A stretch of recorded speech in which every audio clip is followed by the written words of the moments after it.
weil der Mensch ein Mensch ist, drum braucht er was zum Essen, bitte sehr. Es macht ihn ein Geschwätz nicht satt, das schafft kein Essen her. Drum links, zwei, drei, drum links, zwei, drei, wo dein Platz genossen ist, weil ich ein in die Arbeit einheimst und weil du auch ein Arbeiter bist.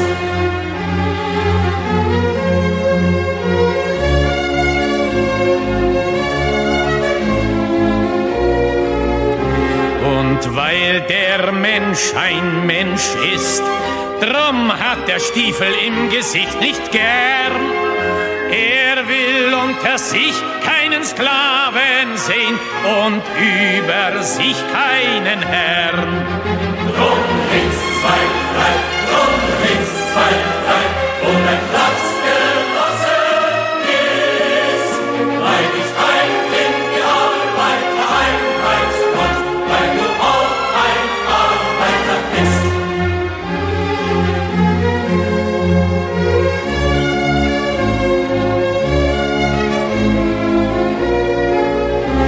Und weil der Prolet ein Prolet ist, drum wird ihn kein anderer befreien. Es kann die Befreiung der Arbeiter nur das Werk der Arbeiter sein. Drum links, zwei, drei, drum links, zwei, drei, wo dein Platz genossen ist, weil ich ein in die Arbeiter einheimst und weil du auch ein Arbeiter bist.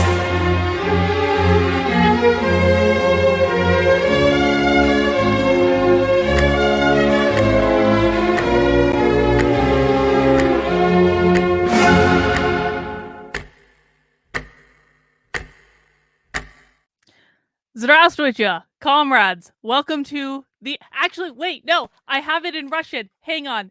Добро пожаловать. Socialisticeskuyu Subatu. That is how you say it in Russian. I have it spelled out phonetically and everything by Victor. Welcome to Socialism Saturday, guys.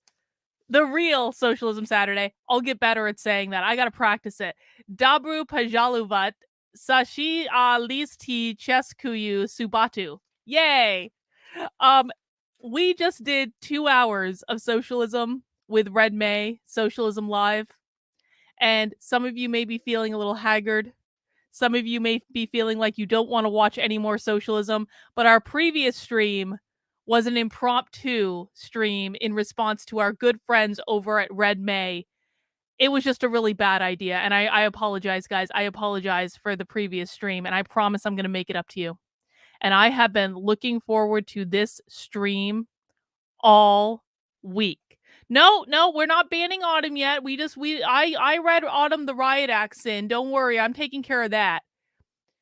I have been looking forward to this Socialism Saturday stream for several days, ever since Qbert, a valued and cherished member of my community, pointed this out to me. Qbert found this website that was actually, he found this website from one of the socialists that we watched on Midwest Marks. That socialist professor, communist professor, really. Like, he went to that communist professor's website and he found liberationschool.org.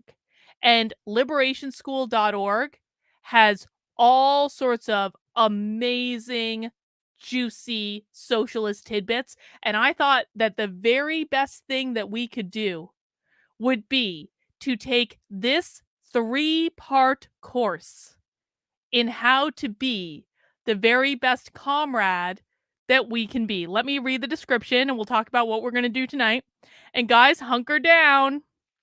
Even if you just sat through that 2-hour travesty of a word salad, we need to wake ourselves up. I mean, stand up, do some jumping jacks, like get the blood flowing. I just ran downstairs and got some beers, get a snack, eat some sugar. light a joint, whatever you need to do to like get yourself up and ready to go, because we've got some learning here to do tonight, and we're going to do it regardless of how much these people bore us, because boring us, of course, is part of their strategy. Let's read about the course.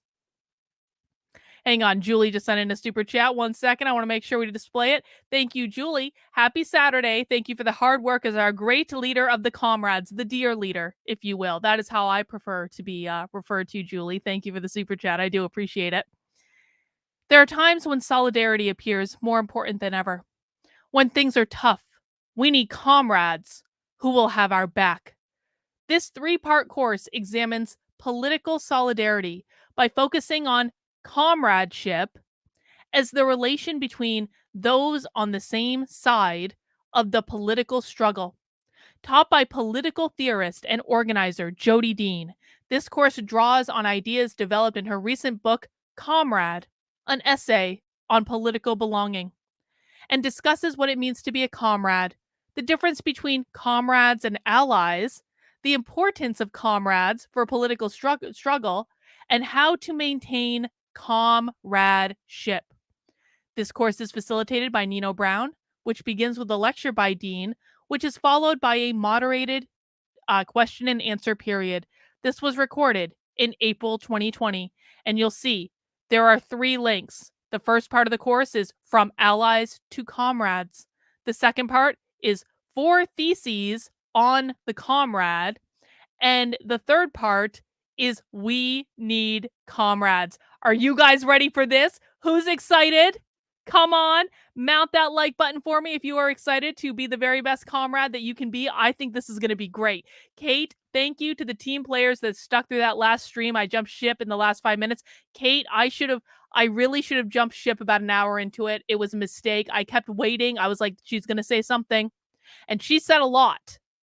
Just nothing that was actually decipherable by normal human beings. So hopefully this is going to be better. You never quite know what you're going to get with socialism, but it is what it is. And so we're going to watch this 3-part course, guys. We're going to glean all of the learnings that we can from it. And to be honest, and I'm being serious for a second, we might actually get some organizing tips in this stream. I mean, we have to be honest about the situation and say that the comrades are actually much more effective than all of us. They are, because they're winning. And it's crazy to think that, but they are winning. What the socialists say today becomes the talking points of the Democratic Party in a couple of years. Like, we can go back and watch socialism from like 3, 4, 5 years ago, and the Democratic Party is saying those things today, and Joe Biden is signing those things into law. It is actually really terrifying that these people who seem so incompetent, who seem so inept, who seem like they are constantly in a state of word salad, once you actually learn how to speak their language, you realize how much they're winning. And that's when the real fun begins. That's when the real horror starts to set in. That's when the black pills start just getting shoved down your throat time after time after time. Okay. So that's what we're going to do today, guys. We're going to go back to the beginning. We're going to learn about how to be a comrade, learn how to organize, and maybe we can actually apply a thing or two to fighting back against these idiots. And that'll be the way it goes. Now, a couple things.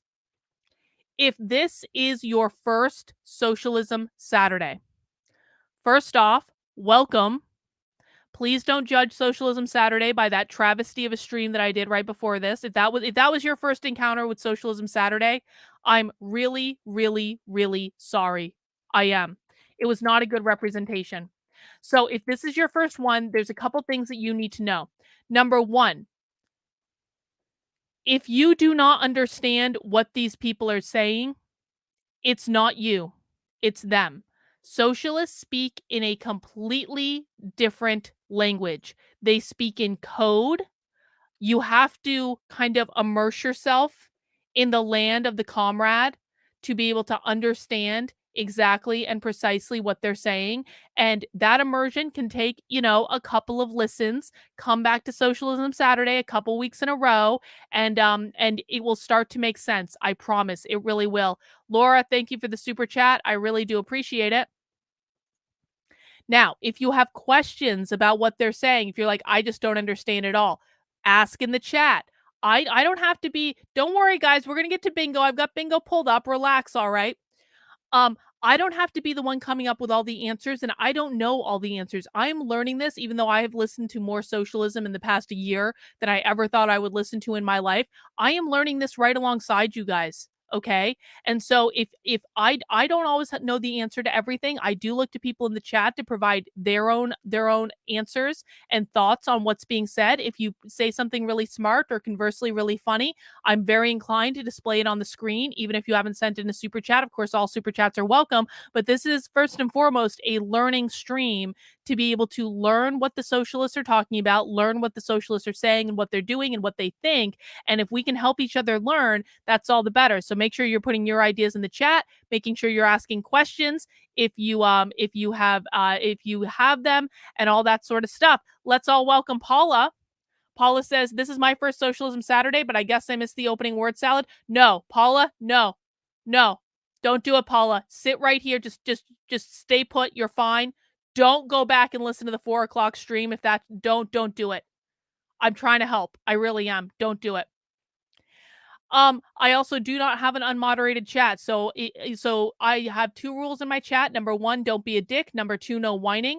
We have these rules because it keeps the environment nice for everyone. Don't be a dick means do not insult me. Do not insult other people in the chat. Occasionally, we do have socialists and communists that join us in the chat.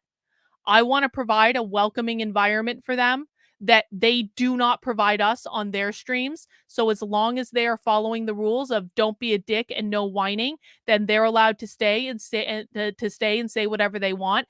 And I don't want to hear any complaining. I just don't want to hear it. You're all adults here. This is an environment for learning, and that's just going to be the way it goes. Couple other things before we get started. Number 1, as people are asking, we do have socialism bingo. Let me pop the socialism bingo link in the chat. There we go. This is a unique bingo card. You can generate it just for you. If you're lucky, you're going to get solidarity twice. There we go. That's equity in action when you have solidarity twice on the same bingo card. We go for lines on socialism bingo, or we go for corners, or if you want to make up your own bingo patterns, like a little clover thing around the center square, you can do that too. This is the honor system. That's how it works. If you get a bingo, shout out bingo in the chat. You will get a rousing round of applause from people, even though you won't win anything. But we do it for fun. We do it to keep engaged. And it is kind of funny to see how quickly those bingo cards fill up on certain days. Oh, look, as soon as we left, Red May dropped half of their audience. Of course they did. I'm sorry, Red May. We'll be back tomorrow. Actually, speaking of which, Red May is actually doing another stream tomorrow at 2 p.m. It's 11 a.m. their time, but it is 2 p.m. my time. So I am actually planning on streaming Red May tomorrow at 2 p.m. And this is going to be a presentation called Marxism and the Oppression of Women at 40. I'm a woman at 40. I want to know how I'm being oppressed. So we're going to have a Sunday special stream for Socialism Live, and everyone just needs to cross your fingers and pray to whatever God you believe in that this stream is going to be much better than the travesty that we just watched. And they usually are. To be really fair, we have watched a lot of Red May content on Socialism Saturday, and typically they actually do a really good job. And so we're going to chalk up today's stream to a mistake. All right, everyone's allowed to make mistakes. You make mistakes too. So if you want to be forgiven when you make mistakes, we have to forgive other people, and we're going to give them another shot and listen to Marxism and the Oppression of Women at 40 tomorrow at 2 p.m. for a Socialism Sunday special. And thank you as always to Red May for providing us all this wonderful socialist content in the month of May. We do really appreciate it. A couple other things, guys. Please, of course, make sure you are subscribed to my Substack, Carlyn, KARLYN.substack.com. And if you become a paid subscriber to my Substack, tomorrow you are going to be receiving an email that's going to look a lot like this. It's called the Unwoke Roundup. This is my weekly email that I do coming out of my Substack that takes you through all of the content that I've created for you throughout the week, all of the Unwoke content, just to make sure you caught up on stuff, because I know that I create a lot of content, so I like to put it all in one place. But more importantly, what it does is it has your paid supporter perks. If you are a paid supporter on my Substack, $5 a month, $50 a year, I can't do it without you guys. You guys keep me in business. That is the place where you are going to find your paid supporter perks, to include 2 weekly Zoom calls with me on Mondays and Wednesdays every single week, to include access to the supporter Discord, where we do things like movie night and writers club. And we are doing movie night tomorrow. Tomorrow at 8 p.m. we are watching the classic THX 1138. I've never seen this. This is George Lucas's first film. This is a pick of Jennifer, and we will be watching that in the supporter Discord tomorrow at 8 p.m. Eastern time as a way to blow off steam. We watch new movies every single week, and if you want to join us, you will be able to get access to the supporter Discord in this newsletter, or if you are a supporter on Locals or Patreon or even a member of this here YouTube channel, I will be sending out the Discord link tomorrow afternoon. So come and join us for movie night. Even if you've never seen it, sit back, kick up your feet. We do trivia. We have great discussions. And so that's something that we can look forward to tomorrow. I also have some content that I'm going to be posting tonight on the Substack that I'm pretty excited about. Let's see, what other things do I have? Oh, make sure, because we're capitalist on this channel, unabashed capitalists, unapologetic capitalists, I do have a merchandise store that you can get all sorts of cool stuff, cool designs that you can't get anywhere else. It's my Unwoke Art store that you can visit at unwokeart.com, and it is the home of the official Socialism Saturday t-shirt, which encourages people to come and join our little cult. You can get that in all sorts of different colors, and it's also the home of the Be Bourgeois Fox. Because, of course, I don't want to be the proletarian. I like private property. I like money. I like my freedom. I like my individualism, my rugged individualism, if you will, my white supremacist rugged individualism. And so in honor of that, I created this design called Be Bourgeois with a bougie fox, all in purple, of course, because purple is my favorite color. And what has he got? He's got an absinthe glass with some beer, as one should. And so you can get that on t-shirts, hoodies, stickers, all sorts of good stuff. I also, right now, in the Unwoke Art store for a limited time only, have the Trump always get the last laugh design, because Trump always comes out on top. No matter what happens, Trump always ends up on top. And you can get the Trump design on a t-shirt, on a sticker, on a magnet, in an awesome G-Clay print. But the favorite product so far is the golden Trump mug. This is one of the coolest things I think I've created since I launched the Unwoke Art store. This is a golden metallic mug, and you can even see on the mug, you can even see Trump is even painted in gold. How great is that? And so that's going to be available for a limited time only in the Unwoke Art store. You can also peruse all the other stuff I have on there. Makes great gifts, all that good stuff, and I have so much fun doing it. And I'm really happy that you guys allow me to do it and occasionally purchase my stuff, because it really does keep me in business. You can see I've got all sorts of stuff up there right now that you can peruse. I also like this design. I mean, I feel like this design hasn't gotten enough play. Like the Joe Biden presidential portrait. Come on. How cool is that? Come on. All right, guys, that is all I have for announcements. When is the voting? I know, Bot. I've been slacking on the voting for the Unwoke Art contest. I was hoping to get it up last week. I'm going to get it up hopefully tomorrow. Fingers crossed. But we are going to do the voting for the Unwoke Art contest. My bad. You guys know I'm always late to everything now. Libertarian Standard Time. All right, guys, let's go ahead and mount that like button if you would be so kind. And let me just get the sound set up here. And let's see.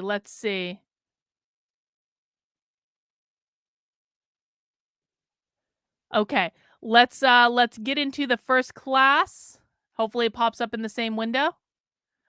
We are doing a 3-part class about how to be the very best comrade we can be. Guys, please go ahead and mount that like button for me.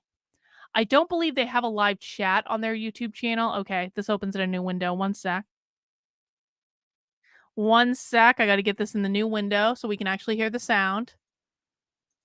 Nope, no live chat. But this one, the first part is about 52 minutes long. Hopefully we're going to get through all 3 parts tonight. And thank you guys for joining me. I'm going to grab a beer and let's get started. Greetings, peace, comrades. My name is Nino. Thank you all for joining us today. I'm an organizer with the Boston branch of the Party for Socialism and Liberation. Boston! And in our branch, we just finished doing a branch-wide study of this wonderful book, Comrade. And we're joined here today with Comrade Jody Dean to discuss this really critical and crucial text. And Comrade Jody Dean, who's with us, I'm gonna go with she's the an author, Gummy-saurus she's an series. activist and a comrade, and I consider her a communist revivalist. She's, dialectically bringing us back to a communist future that we long forgot. Society far advanced than what we have now. Some of her texts, some of her books that she's written are Democracy and Other Neoliberal Fantasies, Crowds and Party, The Communist Horizon, as well as Comrade, an essay on political belonging. So the structure of today's event is going to be roughly 50 minutes, give or take, and I'm going to outline what we're going to go through in the next 50 minutes. So Comrade Jody is going to speak for about 20 minutes. Look how red that is. And present some broad Perfect. points and analysis. And The perfect beer for after Socialism that, we're Saturday. going to move into some questions. And we should wrap up around Krista, we're never 5:50, talking about it again. give or take. Just pretend it doesn't. 5:55 the latest. So without further ado, I want to introduce Comrade Jody Dean. Comrade Jody Dean, give it up. Great, thanks so much, Nino. I'm really happy to be able to do this webinar. This is the first of 3 webinars that we'll be doing for the next couple of Wednesdays. And today my remarks have 3 parts. I'm going to explain the term comrade. I'm going to compare the comrade with other categories of belonging. And then I'm going to make an argument for the advantage of comrade over another term that's popular on the left, which is ally. So that's what I'm going to do today. Next week on April 8th, I'm going to explore what it means to be a comrade by providing 4 theses on the comrade. And then in the last class on April 15th, I'm going to take up the need for comrades by looking at what happens when comradeship ends, right? What happens when people are no longer comrades? And as Comrade Nino said, we're going to stop today a little What bit does that mean? Do you like shun them? Because I think a lot of us need to go out and express make noise for solidarity at 6 demonstrations in our communities. Okay, so today I'm going to start out then with an epistemology, or kind of history of the origin of the term comrade, where it comes from. In Romance languages, comrade first appears in the 16th century, and it designates one who shares a room with another. So the basic idea is one who, in the origins of the term, is one who shares a room with another. Oh, in French. Hang on, I just want to pause and say over on Sith on Rumble, thank you, Sith, for the Rumble rant, I guess. Love from Rumble, and don't forget that boysenberry brew. Let us know how it was. I think that this is the boysenberry, and it's really, really good. Thank you for the chat over on Rumble. The term was originally feminine, and it referred to a barracks or a room shared by soldiers.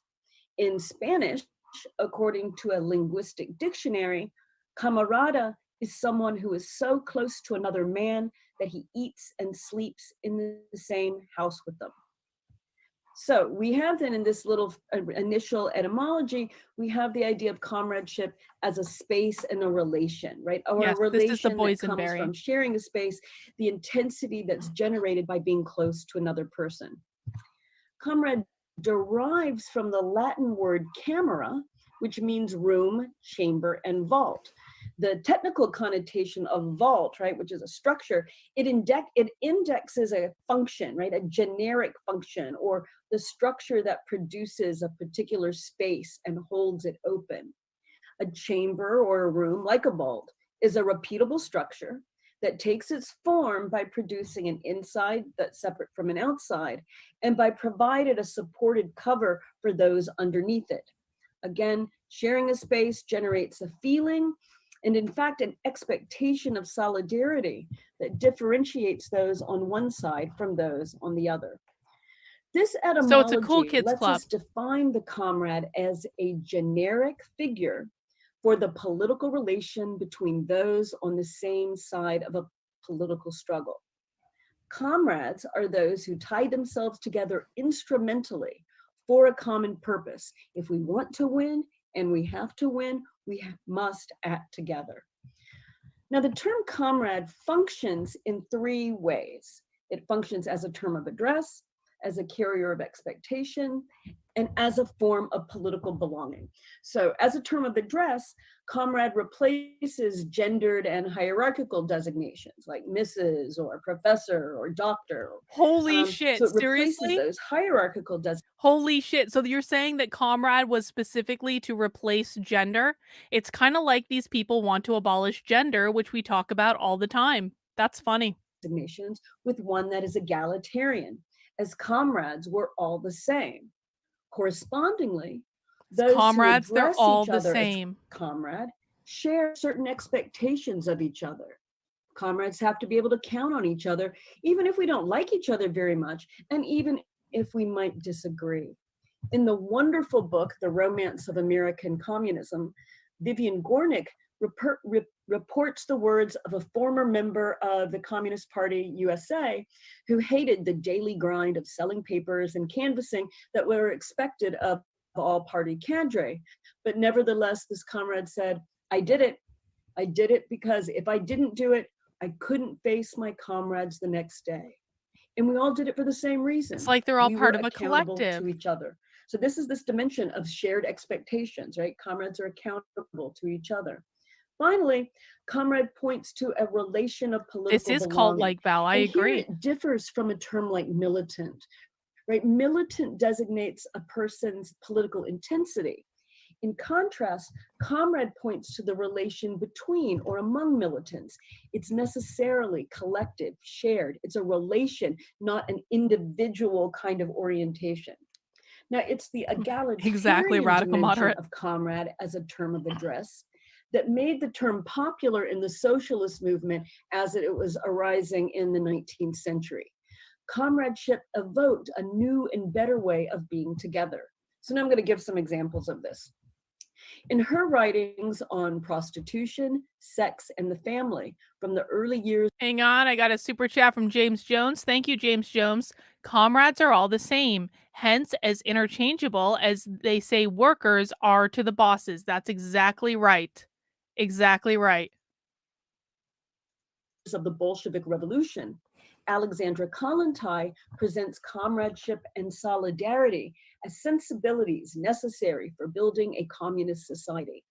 Kollontai associates comradeship with a feeling of belongingness, a relation among free and equal communist workers. Under capitalism, workers are not automatically comrades. Capitalism tries to tear them apart and make them competitive, self-interested, and afraid. Communism abolishes these conditions. In place of the individual and egoistic family, a great universal family of workers will develop, in which all the workers, men and women, will above all be comrades, Kollontai writes. Comrade points to a mode of belonging opposed to the isolation, hierarchy, and oppression of bourgeois forms of relation, particularly of the work and the family under capitalism. It's a mode of belonging characterized by equality, solidarity, and respect. Again, collectivity replaces the egoism and self-assertion of bourgeois society. The Russian word for comrade tovarish is super interesting here because tovarish is masculine, but its power is such that it liberates people from the chains of grammar. There was a Soviet book on literary language. It liberates people from the chains of grammar. These people just want to abolish everything. This is why, like, you really have to learn how to speak socialist because these people really will appropriate every single thing and then twist it to mean something it doesn't mean. And they do it in the name of disrupting the system. That was published in 1929, and it was trying to express the way that the revolution was changing everything, even basic grammar. And it gave the example of comrade sister, which sounds really funny and weird in Russian because Russian has gendered adjectives, right? So comrade should have had a masculine ending, but it was applied now to a feminine word. So it sounds funny, but the new language of revolution was so strong that it could change grammar itself. For Alexandra Kollontai, comradeship is the revolution was so strong that it could literally change grammar. You have to love I shouldn't say love. You have to respect the delusion. You really do. Core principle of proletarian morality. It's the key to the radical re-education of our psyche under communism. Comradeship engenders new feelings such that people no longer feel themselves unequal and compelled to submit. Now they are, quote, capable of freedom instead of being bound by a sense of property. Oh my God. Capable of comradeship rather than inequality and submission. She's quite literally saying, that freedom is freedom is to be like, being a part of a collective is their version of freedom.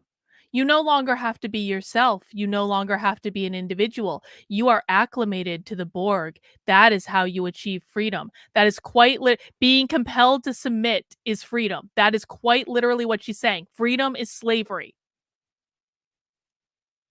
She literally just said freedom is slavery unironically.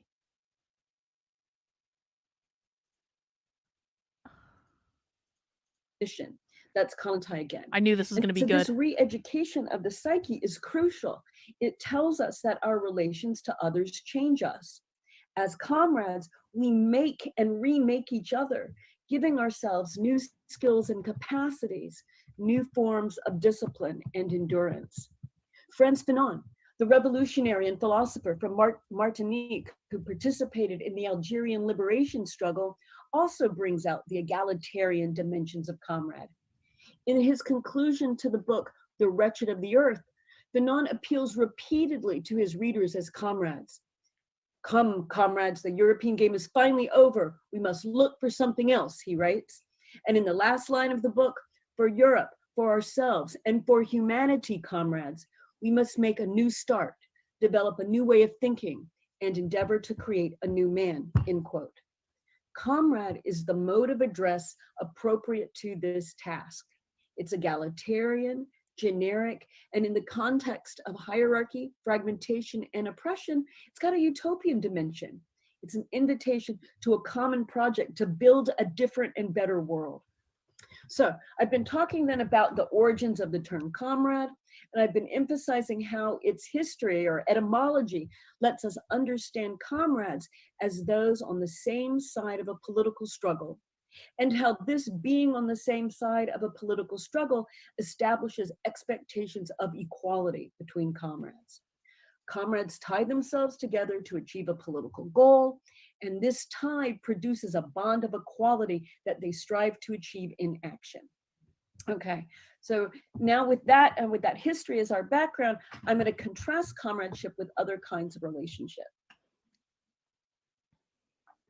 And I'm going to contrast it with 4 other basic relations: kin, like relatives, neighbors, citizens, and friends. So the relation between comrades is not a kinship relation. One is not born a comrade. It designates a relation that's not the same as that between brothers and sisters and parents and children and spouses or cousins, right? Can disagree with each other politically. Lots of times, brothers and sisters really oppose each other's politics. We can be related by blood without sharing a politics. And of course, the same holds for marriage. People can be spouses without being comrades. Conversely, the artist Frida Kahlo famously said of Diego Rivera, whom she married twice, Diego is not anybody's husband and never will be, but he is a great comrade. So you can be married without being comrades, and you can be comrades without being married. Additionally, to address another as comrade is not the same as addressing them as brother or sister, which immediately requires assigning a gender identity. Brother and sister rely on a familial imaginary, whether it's that of the nuclear family or the extended family of some kind of religious congregation. The familial imaginary. That's what she just called brothers and sisters, the biological family, the familial imaginary. And if we just call everyone comrades, we get rid of the biological family. Isn't that convenient? Everyone is a family now. What do they say? Like, so everyone belongs to everyone else. Is it? I was really trying to get the socialists last week on Red May to admit. Do you mean everyone belongs to everyone else? Yes, that's exactly what they mean. When they say comrade, what they mean is everyone belongs to everyone else. It's some Brave New World level shit. Or the humanist brotherhood or family of man. So comrades are not the same as kin. Comrades are also not the same as neighbors, right? Living near someone does not make that person your comrade. You can be part of the same locality, building, town, community, neighborhood without being comrades. When we recognize the strong link between the term comrade and communism, we see that comrade points to political movement, to mobility and motion, that the rootless cosmopolitanism and internationalism always part of the communist tradition. And it's this non-localizability that's part of what makes the comrades suspect, because comrades may have tighter relations with those they're far away from than they do with those who are right next door. The comrade's also not the same as the citizen. Citizenship is a relation mediated by the state, but comradeship exceeds the state. It doesn't take the state as its frame of reference. So comrade doesn't designate everybody born or residing in a specific territory or carrying a specific kind of passport. You find comrades all over the world. We also see the strong difference between the comrade and the citizen when we remember that the state often fears that communists are traitors, that it thinks of communists as people with loyalties to an organization that aims to overthrow the state. The relation between comrades is also not the same as the relation between friends. And this is a really important point today, given the problems in many left settings that can sometimes seem kind of exclusive and cliquish. People who would otherwise be on the same side may not come together because closed and unwelcoming friendship groups prevent them from feeling a sense of commonality and belonging. Conversely, the personal animosities that destroy friendship can undermine the political work of comrades. Comrades may be friends, but friendship and comradeship are not the same thing. And we see this most clearly when friendships start to fall apart, right? Personal dislike does not mean that that person is not a comrade. See, here's a I'm about to say something that's going to get me into trouble. Here is a point where I actually think that we could learn something from the socialists, because to be quite frank, the anti-woke space and all of the people playing pretend that they're doing activism in the anti-woke space is goddamn fucking ridiculous. There are people that spend more that claim to be anti-woke, that spend more time attacking and undermining people who are actually trying to make progress and are actually trying to do things in the real world than they do actually doing anything productive. And I've said this a million times. I don't need to be friends with someone. I don't even need to like someone to be able to work productively towards a common goal that we both claim to have in common. And I actually think that that's one of the things that the anti-woke movement could learn from these people, in terms of, like, maybe when we all agree on something, we stop fucking attacking the people who are working towards that goal, and we put on our big boy and girl pants, and we actually try to make progress towards the goal. All of the bickering and the infighting and the bullshit, it's simply unnecessary. And I can give you a whole long list of people who engage in the bullshit and the infighting and the backstabbing and just spend their days engaging in goddamn nonsense. And if they would just choose to stop and actually focus on something that matters, I would work with them in a heartbeat. But I can't now, because I have absolutely no trust that they aren't going to engage in nonsense and infighting instead of focusing on things that matter. So this is a point where I really do think that we could learn something from the communists, and it would benefit everyone if people could put their own nonsense aside and actually focus on the damn goal.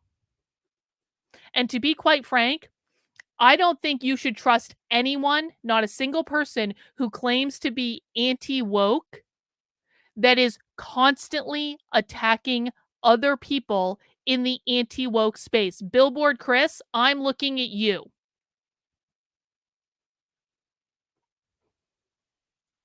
And in tight associations, these relations can blur and they can overlap. And it can be hard to keep the difference and distance between comradeship and friendship, but it's still important because comradeship requires a degree of alienation from the needs and demands of personal life to which friends must attend. This distinction between the comrade and the friend also points to a kind of inhuman dimension of the comrade. Comradeship has nothing to do with the person or personality in its specificity, right? Comradeship is generic. It abstracts from the specifics of individual lives to consider how these specifics contribute to collective goals. What matters is not the uniqueness of a skill or an experience, but its utility for party work. In this sense, the comrade is liberated from specificity. It's freed by the common political horizon. The historian Ellen Schrecker makes this point in her book that discusses anti-communism in the United States. During the McCarthy period of communist persecution, there was a common assumption that all communists were the same. Communists were depicted as puppets, cogs, automatons, robots, even slaves. In the words of one of the McCarthy era's key professional witnesses, people who became communists were, quote, no longer individuals, but robots. They were chained in an intellectual... By the way, we're going to be watching some of the McCarthy hearings coming up this week on the regular 5 p.m. stream. I've got a stream all picked out. It's probably going to be on Tuesday, but I'm really looking forward to that. And moral slavery that was far worse than any prison, end quote. And that's those are Ellen Schrecker's words.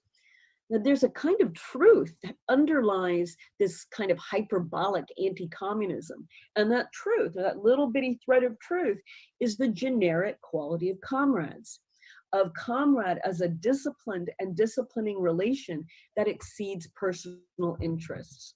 Comradeship isn't personal, it's political. So I'm going to move to my third and last section, where I'm going to talk about why this version of political relation, comrade, is better than ally as a mode of political belonging on the left. I expect that most of y'all are familiar with the term ally as it shows up in contemporary activist circles, right? We see it a lot, but it's also kind of controversial. There are just intense discussions on social media and some college campuses and among community organizers over who can be an ally.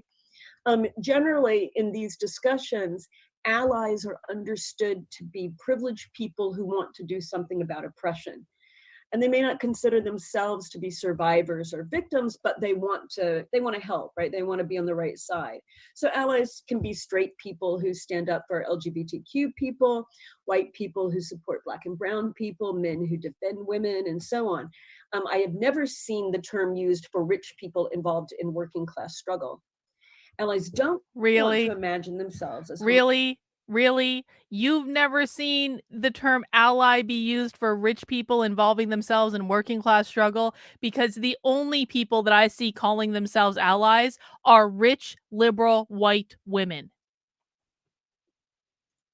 Homophobic, racist, or sexist, right? They want to see themselves as part of the solution. Now, as is frequently emphasized in debates around allyship, claiming to be an ally does not make one an ally. Allyship requires time and effort. People have to work on it.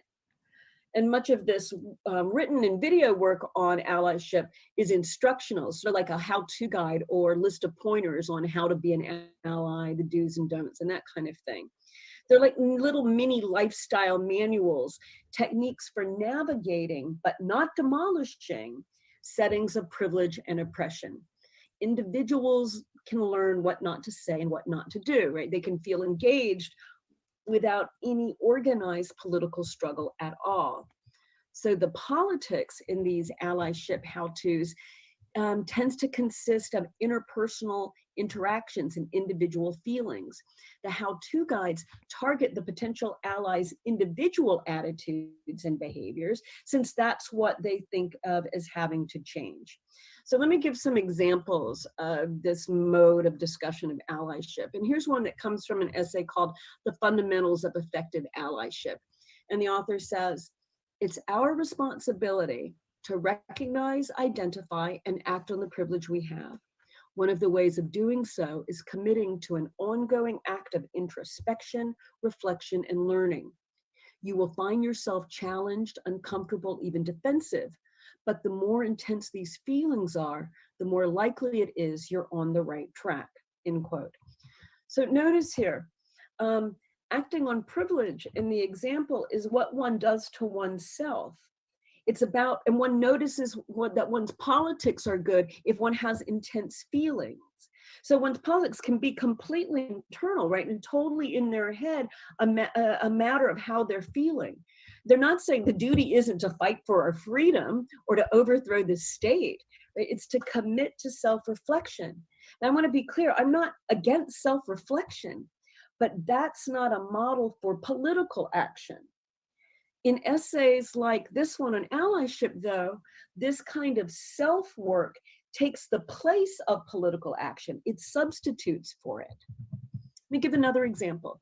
This is from the online magazine Everyday Feminism, and it provides a list of 10 things. Thank you, Julia. I appreciate it. To know. Number 5 on the list is allies educate themselves constantly. And the explanation goes like this. One of the most important types of education is listening, but there are endless resources, books, blogs, media outlets, speakers, YouTube videos, etc., to help you learn. What you should not do, though, is expect those with whom you want to ally yourself to teach you. That is not their responsibility. Sure, listen to them when they decide to drop some knowledge or perspective, but do not go to them and expect them to explain their oppression for you. Okay, so what's the problem here? Don't make them do the emotional labor. Is crucial for revolutionaries, but the vision of self-education associated with allyship is isolating. Learning is modeled as consuming information, not as a discussion or coming to a common understanding or studying the texts and documents of a particular political tradition. Educating oneself is instead disconnected from a collective critical practice. It's detached from political positions or goals. There's no criteria given to how one would evaluate the different books and blogs and YouTube videos, right? It's up to the individual ally just to figure it out on their own.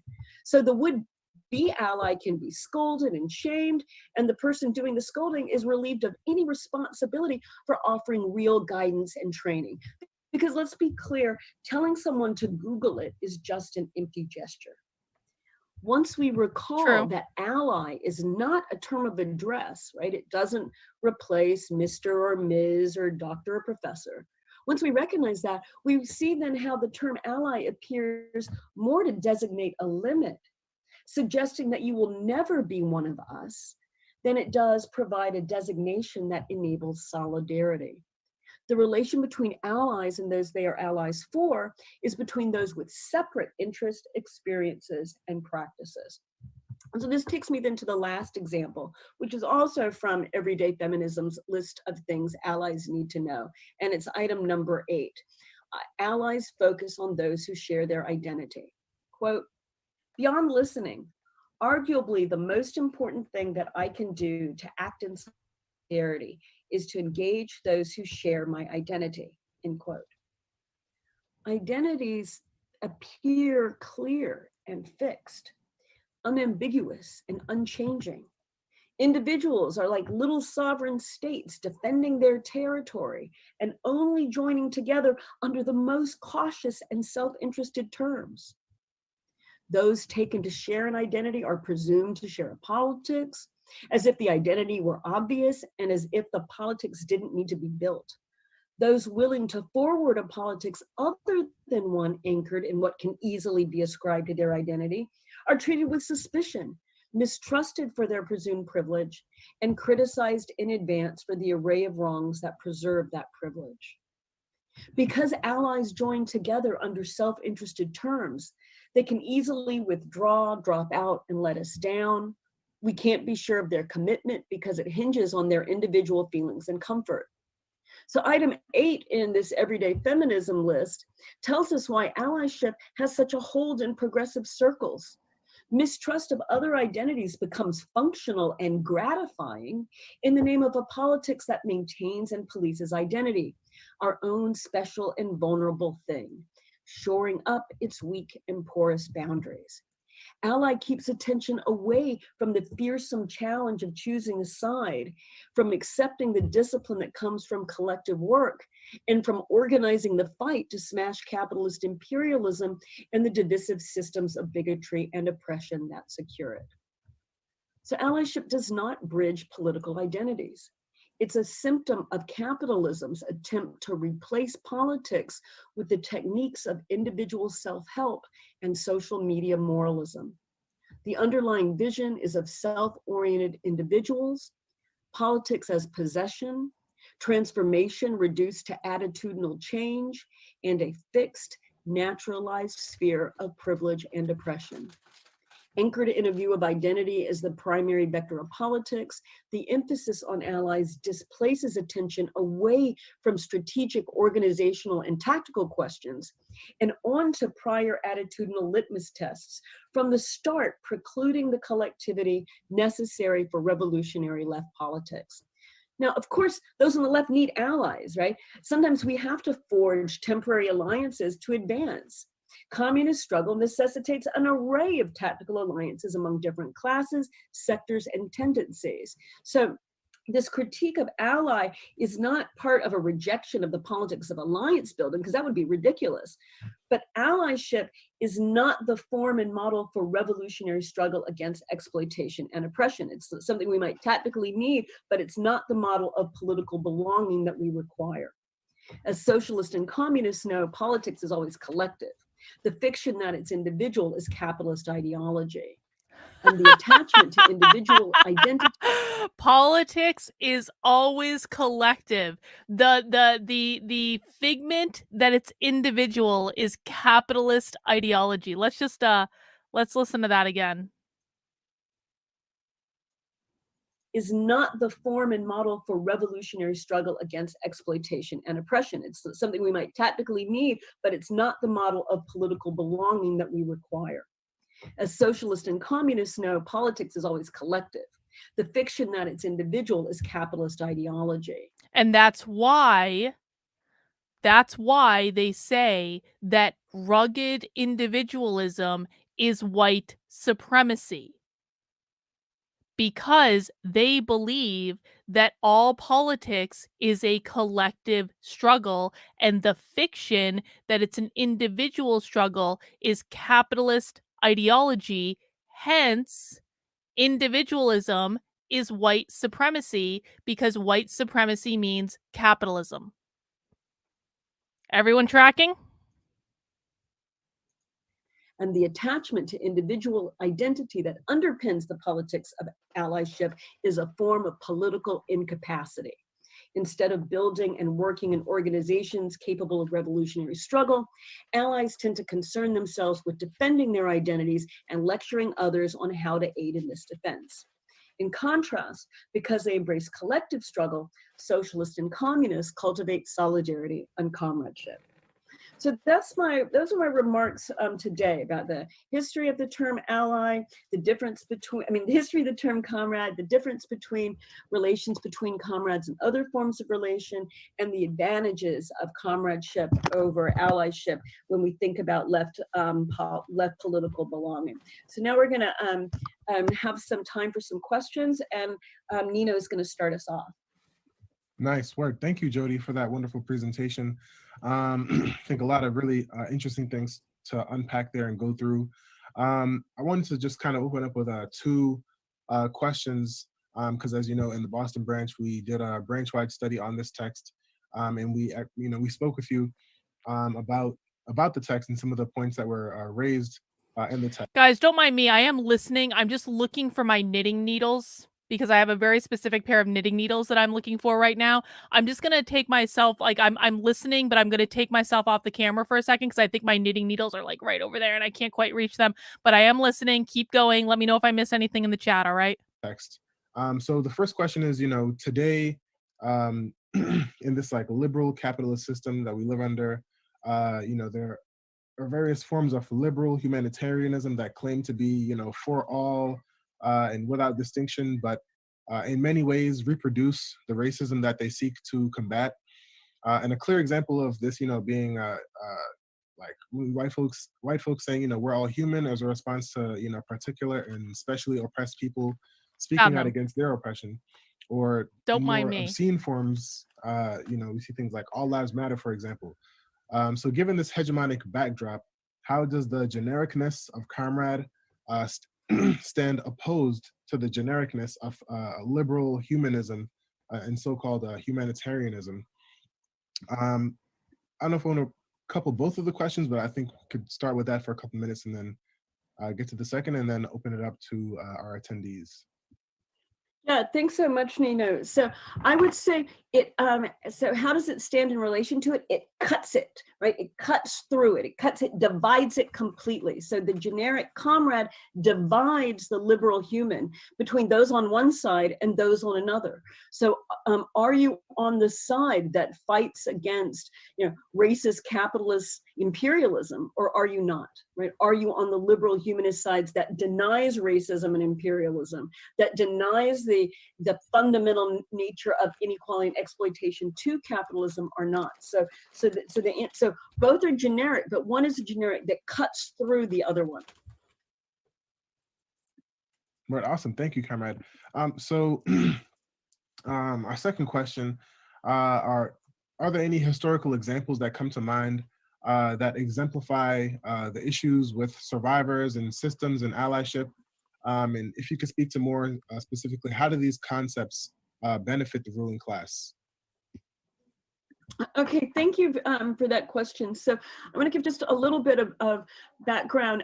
In the book, I position Comrade as also, in addition to as a way of remedying problems that we see with allyship, I also position it in contrast to another kind of framework that's prominent in some forms of sort of left or progressive thought, particularly some that you see particularly in kind of art world context and theory world context, where there's a language of systems and survivors. And we also see that kind of in popular culture, but in different kinds of ways. But the basic idea here is that there's a kind of a version of contemporary life that says we're inside systems beyond our control, like the economy and climate change and misogyny and a kind of the Afro-pessimist understanding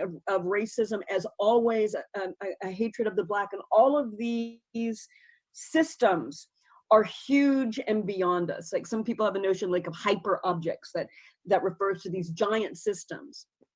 And in the face of these giant systems that we can do nothing about, all there is are survivors, right? Survivors who are struggling to make their way through. So the idea is that survivors just aim to survive or persevere under conditions that they can't touch, that they can't affect. So rather than capitalism being understood as a system that also engenders its own gravediggers, right, that produces the proletariat that will organize to bring it down, it's only survivors at the mercy of the system. So comradeship is a name for this political relation that's erased or invisible with this approach that only sees the world in terms of systems and survivors. Right, awesome. Just a brief commentary. I think, yeah, that really reminds me of, not to take it way back, but Marx's critique of Feuerbach and his materialism of just being like very bland, materialist, objective, but not really looking at the sensuousness of objectivity itself. So, thank you for that, Comrade. So we have about 15 more minutes or so, and I see some questions in our chat here. So to our attendees, if you'd like to ask a question, you can type that question into the chat. And we won't be able to get to all of them. Some of them we may Welcome, merge James. to make them more concise. But we have two here now. Bingo for Judy. So Congratulations, I'm Judy. going to read off the first one. So citizen or neighbor doesn't designate comrade. Citizen or neighbor does not designate comradeship. And I guess the question is, was comrade used to the general population of a historical and socialist state? So, for example, do we all become comrades, under the conditions of a socialist state?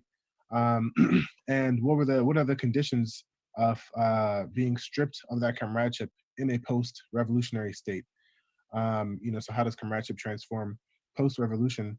And the second question is, actually, we'll take that right now while we wait for some more questions, because we only have these two thus far. So if you could speak to that, Comrade. Okay, great, thanks. These are very good questions. Let me say on the used in a general population, there are a few different examples here. One example is the Spanish Civil War, when there's the period of kind of anarchist semi-control in the area around in Barcelona and Catalonia. And this is described in George Orwell's book, who's not a pro-communist guy, Homage to Catalonia. But what's interesting is he says that in this kind of revolutionary setting, yes, Orwell was definitely not a communist. The kind of titles and ways of referring to each other with the formal use of pronouns, which they normally do in Spanish, they all went away in favor of the familiar use of pronouns and the use of the term comrade rather than sir or mister or something like that. So in this revolutionary moment, it was sort of semi-spontaneous that the emergence of a momentary equality led people to speak in terms, to call each other comrade and to speak that way. So we saw that. So that's one interesting historical example from outside of the communist tradition. I think we're all pretty familiar with the way that comrade became a primary term of address in the Soviet Union.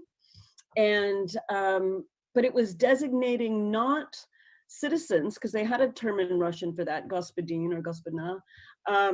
And so Tovarish still kept on the political character of those who are on the same side. In China, it's pretty interesting because on the one, so you still have some formal uses of comrade, particularly among party members. Sometimes it translates across society, but every few years, the party will come up with an instruction to tell people, call each other comrade again. And they usually do that as a way to criticize the encroachment of capitalist norms. And they say, like, we don't want to use the language of bosses, right? We need to, and so it's a way to hold on. So the party was explicitly instructing people to call each other comrades so that they weren't using the language of the capitalist. It kind of seems like they're trying to control their language. To a communist ethos, even as they sometimes have to go with economic measures that clash with as a way of re-education from time to time. And then in an even different way in the general population, in China, there's a pop version of comrade. I think it's Tongji. I think people who know Chinese are gonna like send me my pronunciation is terrible and I need the correction. But I mean, really think about that for a second. Really think about that. Let's apply that to like the Republican Party. What if the Republican Party said you have to call each other? I don't know, what word would the Republicans use for comrade? Anyone? You have to call each other some word that means comrade, because if you don't call each other like this word, then you have to call each other conservative. And the Republican Party mandates out to all patriot. That's perfect, Jeff. Perfect. Absolutely beautiful. What if the Republican Party like told people, you have to call each other patriot.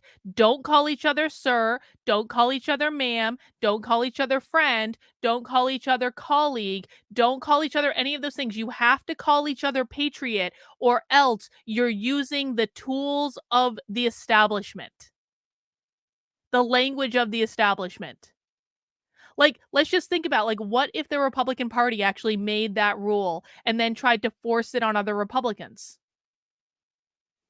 They wouldn't say brother or sister because that's gendered. Remember, they specifically said they use comrade because it's not a gendered term. And that's why Jeff's suggestion of patriot is so brilliant, because it's not a gendered term. Like, do you guys think that that would go over well if the Republican Party was like, you all have to call each other patriots, so we're not using the language of the establishment? That is exactly and precisely what the communists did. For gay men. And so gay people call each other tongji. So the same word for comrade means that is a kind of designator of homosociality and love between men. And so that's kind of a sort of a wonderful popular version of it. Okay, so those are kind of, and of course, you know, in all of the former East Bloc, comrade was a major term, you know, as they were while they were socialist countries. I think that still doesn't mean it's the same thing as citizenship. Because, Autumn, it's not just a way of identifying each other, it is a way of controlling your language. And if you control someone's language, you control what they think, you control how they see the world, you control how they interact with the world. It is a method of control. Every time you call someone a comrade, you are allowing this group of people to control your speech, your thoughts, your actions, your behaviors as a part of the official party platform. Do you think your speech and your language is going to be the only thing they try to control? Because it's making us recognize how the countries in the time were involved in a specific political project. I think we see the same thing in Cuba as well. It's a shibboleth. That's exactly right, Rob. It's a shibboleth. Kind of helped me with the Cuban terms of art. Some people have said that they mostly use comrade, but there's another language as well.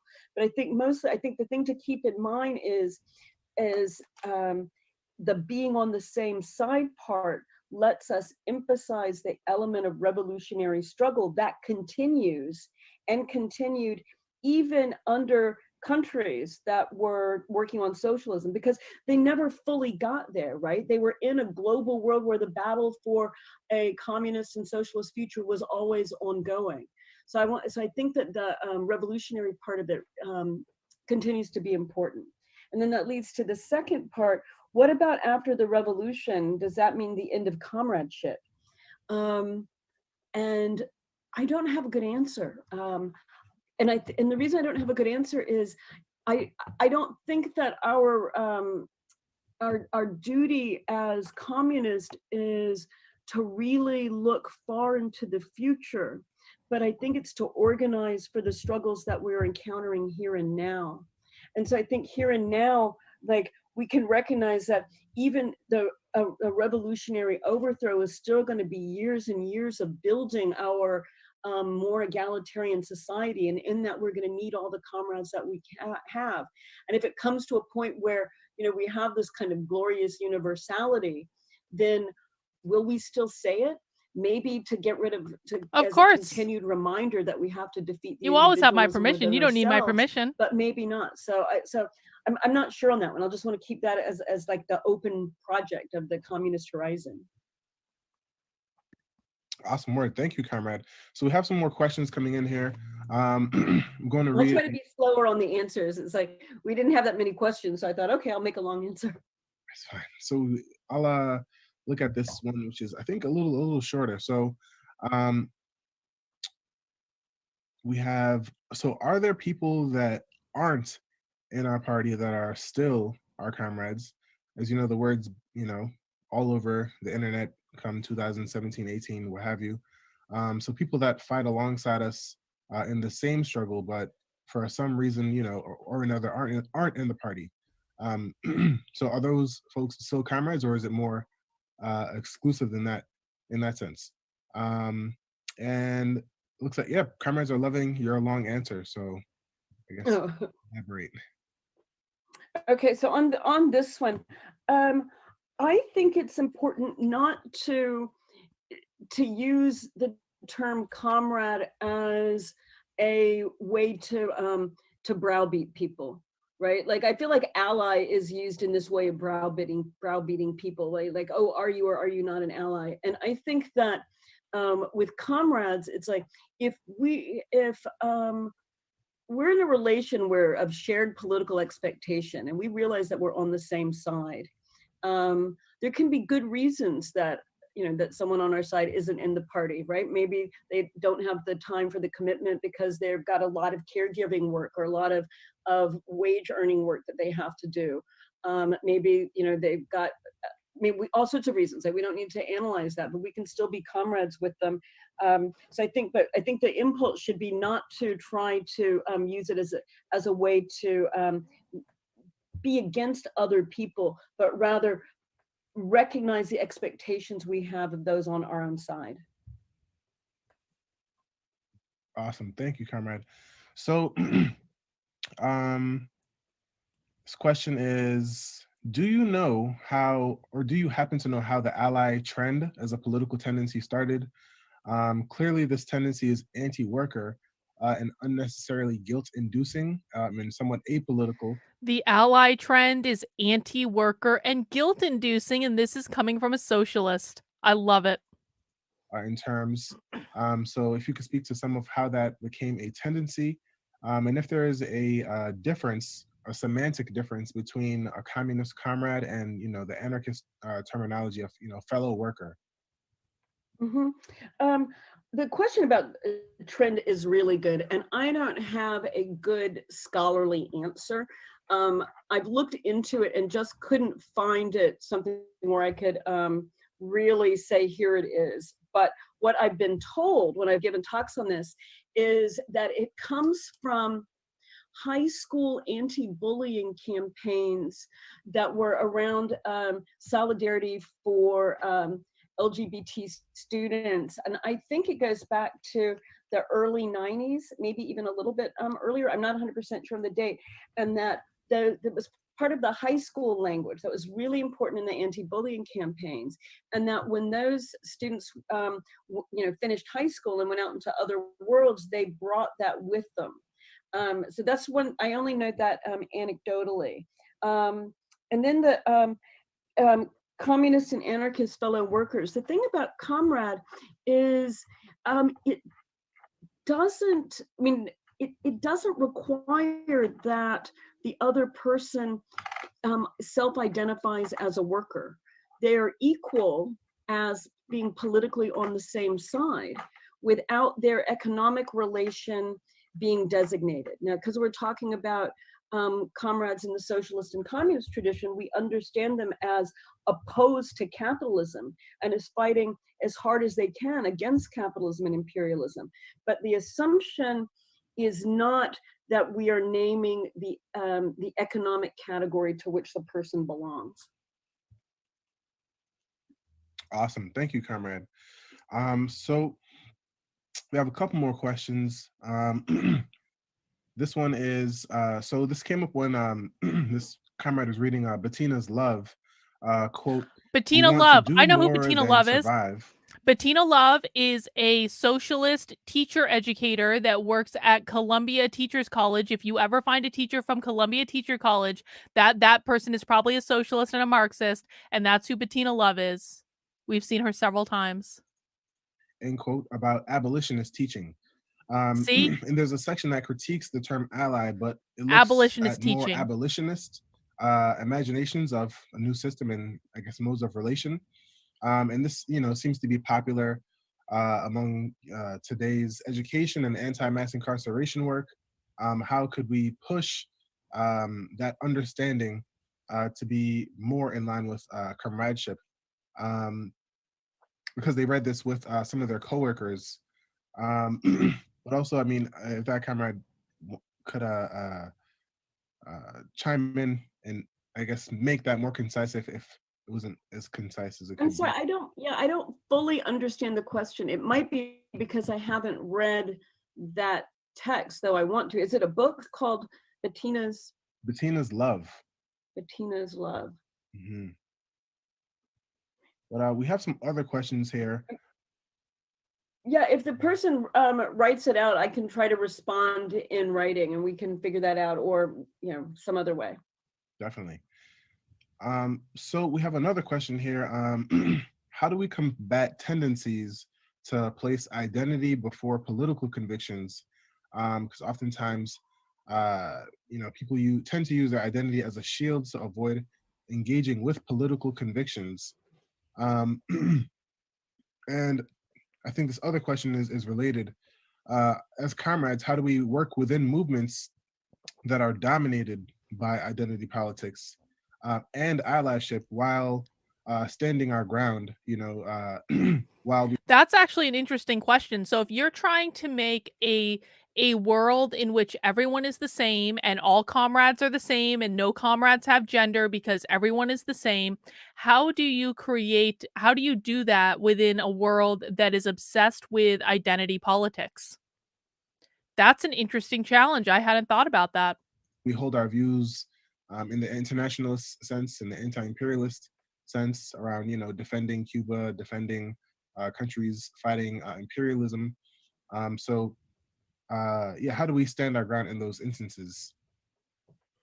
So I think I have two kind of related answers. One, I think that our party's strong commitment to opposition against all forms of bigotry is crucial to that, and that's like a fundamental principle that we are always standing for. Every single one of us, regardless of sort of national origin, sex, sexual identification, anything, right? It's like every one of us is 100% committed to fighting against all forms of oppression and bigotry. And we stand by that all the time.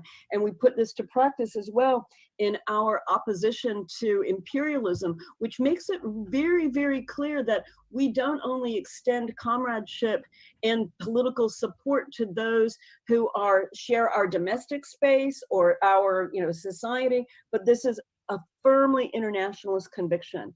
So I feel like our platform is so strong on this that it always gives us a place to stand and that we can appeal to these principles. Now, is that always going to make it easy in a discussion face to face with a bunch of people in trying to organize something in a big city?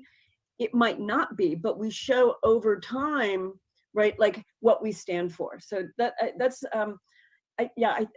I feel like that has been something I found so wonderful about PSL myself. I really like that. All right, awesome. So we only have one more question left. It's a more lengthy one. So you mentioned in reference to Frida Kahlo that one can be married and not be comrades, and comrades and not be married.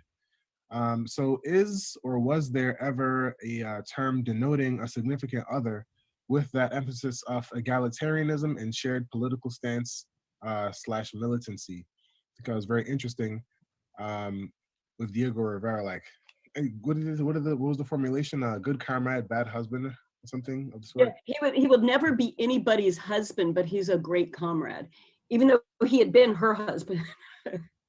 So I would say the term is comrade, right? And what's so wonderful is that let's say if my partner is my comrade, my relation of comradeship is the same with them as it is to any other comrade. We are fighting the same battle. It's not a possessive or exclusive relationship, right? We are comrades looking forward in the struggle together that every one of us is part of.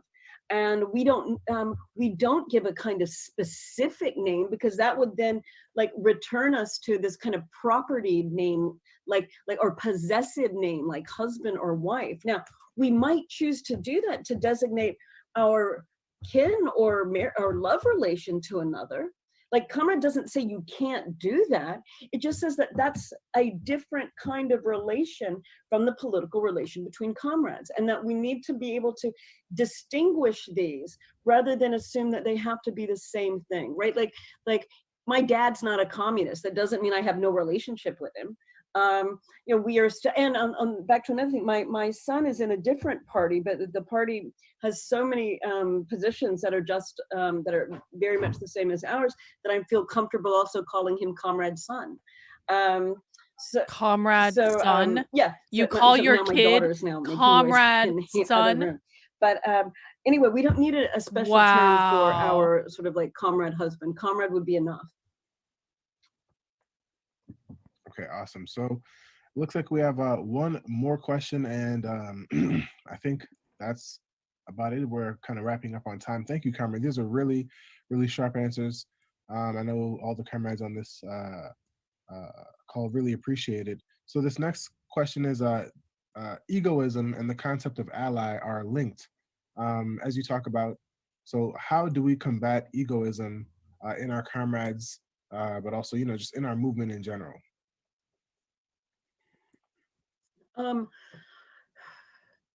I think the way I would want to put it is how do we combat egoism in ourselves? Right. Hang on, I just want to say, so Lucky says, have to bow out. Today was my first time joining in. It's been good. I've learned more from you than the speakers. I look forward to checking out more. Thank you to all the work you do. Thank you, Lucky, for joining in. We do this, as a reminder, guys, we do Socialism Saturday on Saturdays at 6 p.m. And we do try to break it down and explain to people what they're talking about and what they mean so that we can all start understanding what's actually going on. Right, that's something like, it's not right for me to try to combat it in someone else.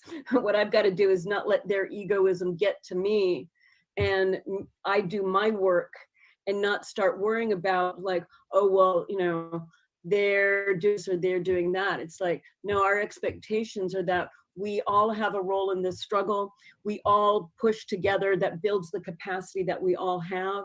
And if somebody really has done something, if I really have to address it, then I would do it right at that moment in as comradely a way possible. But really, I think egoism is something we deal with in ourselves. We don't try to deal with it with someone else. Awesome. I really agree with that answer. So it looks like we are all set on questions, Comrade. This was a really excellent discussion. Really would urge comrades to get the book if you don't have the book already. Read it together. Yep, there you go, Comrade. I'm trying to put my copy amongst. Boom, Comrade. We read it together in the Boston branch, and it was a really rich experience. And I feel like it's one of those books that are meant to be read in a group with comrades. But I think this is going to be happening again next week, same time. But also, there's a recording of this. All right, guys, that is the end of our first of 3 classes in how to be the very best comrade that we can be. See, I told you that this was going to be so much better than the previous stream we watched. Is everyone hanging in there? What did we learn? We learned that to be a comrade means to be genderless. We learned that to be a comrade means that you are working towards the same goal, means that you are giving up your identity for the sake of the group. We learned that comrade is all about the collective instead of the individual, and that the individual is a capitalist modality, and so we want to get rid of that. We learned that the communists try to force the language of the people in their party to make them use the term comrade, because the term, if they don't use the term comrade, they are using the tools of the capitalists. Laura is drunk already. Well done you. All right, so guys, we do have another couple of classes. Now the next one we are going to be focusing on, let me show you.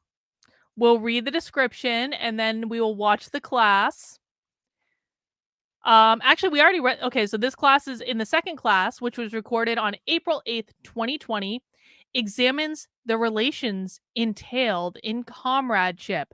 Comrade names a relation of equality, one that is open and flexible, but predicated on taking a side in the class struggle, one that is different from, but not irreconcilable with, friendship, citizenship, and identity, and one that is organized around fighting for a communist future. And then we even have assigned reading. I will put the link for the reading in the chat, and we've got it in the chat on YouTube. And then I thought I had the Rumble chat going here. There you are, Rumble chat. I see you guys as well. And so that's our reading for the does that say Obama? What? What is this? What are we looking at right now? Holy shit! Holy shit!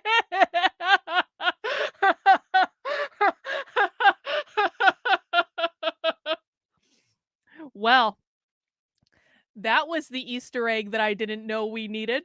Andrew says, what I love is that if you actually implement the communist utopia, these professional, useless writers will be put to work in the coal mines. Hilarious. They don't think that that's true, Andrew.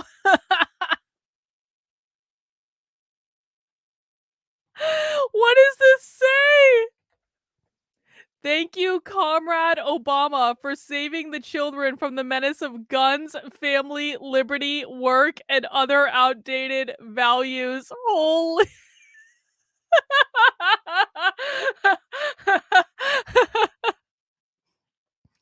Excuse me while I tweet this very quickly. You guys understand. I have to. I am obligated to tweet this picture immediately. I cannot believe this. Hang on. Stand by.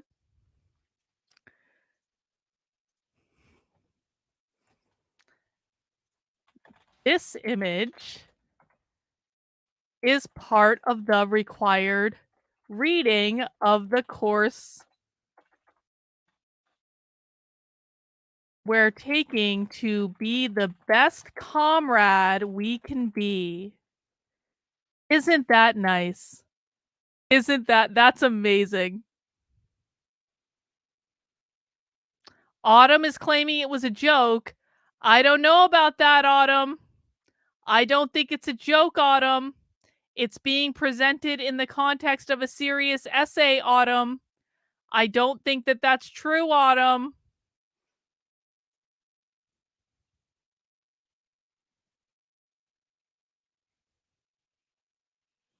Excellent. Well done. Let's see. We got a couple super chats. I want to make sure I honor those. We've got, I said Andrews already. Beth says, now that was worth the whole experience right there if I learned nothing else. Indeed. All right. Well, let's get the second in our courses up.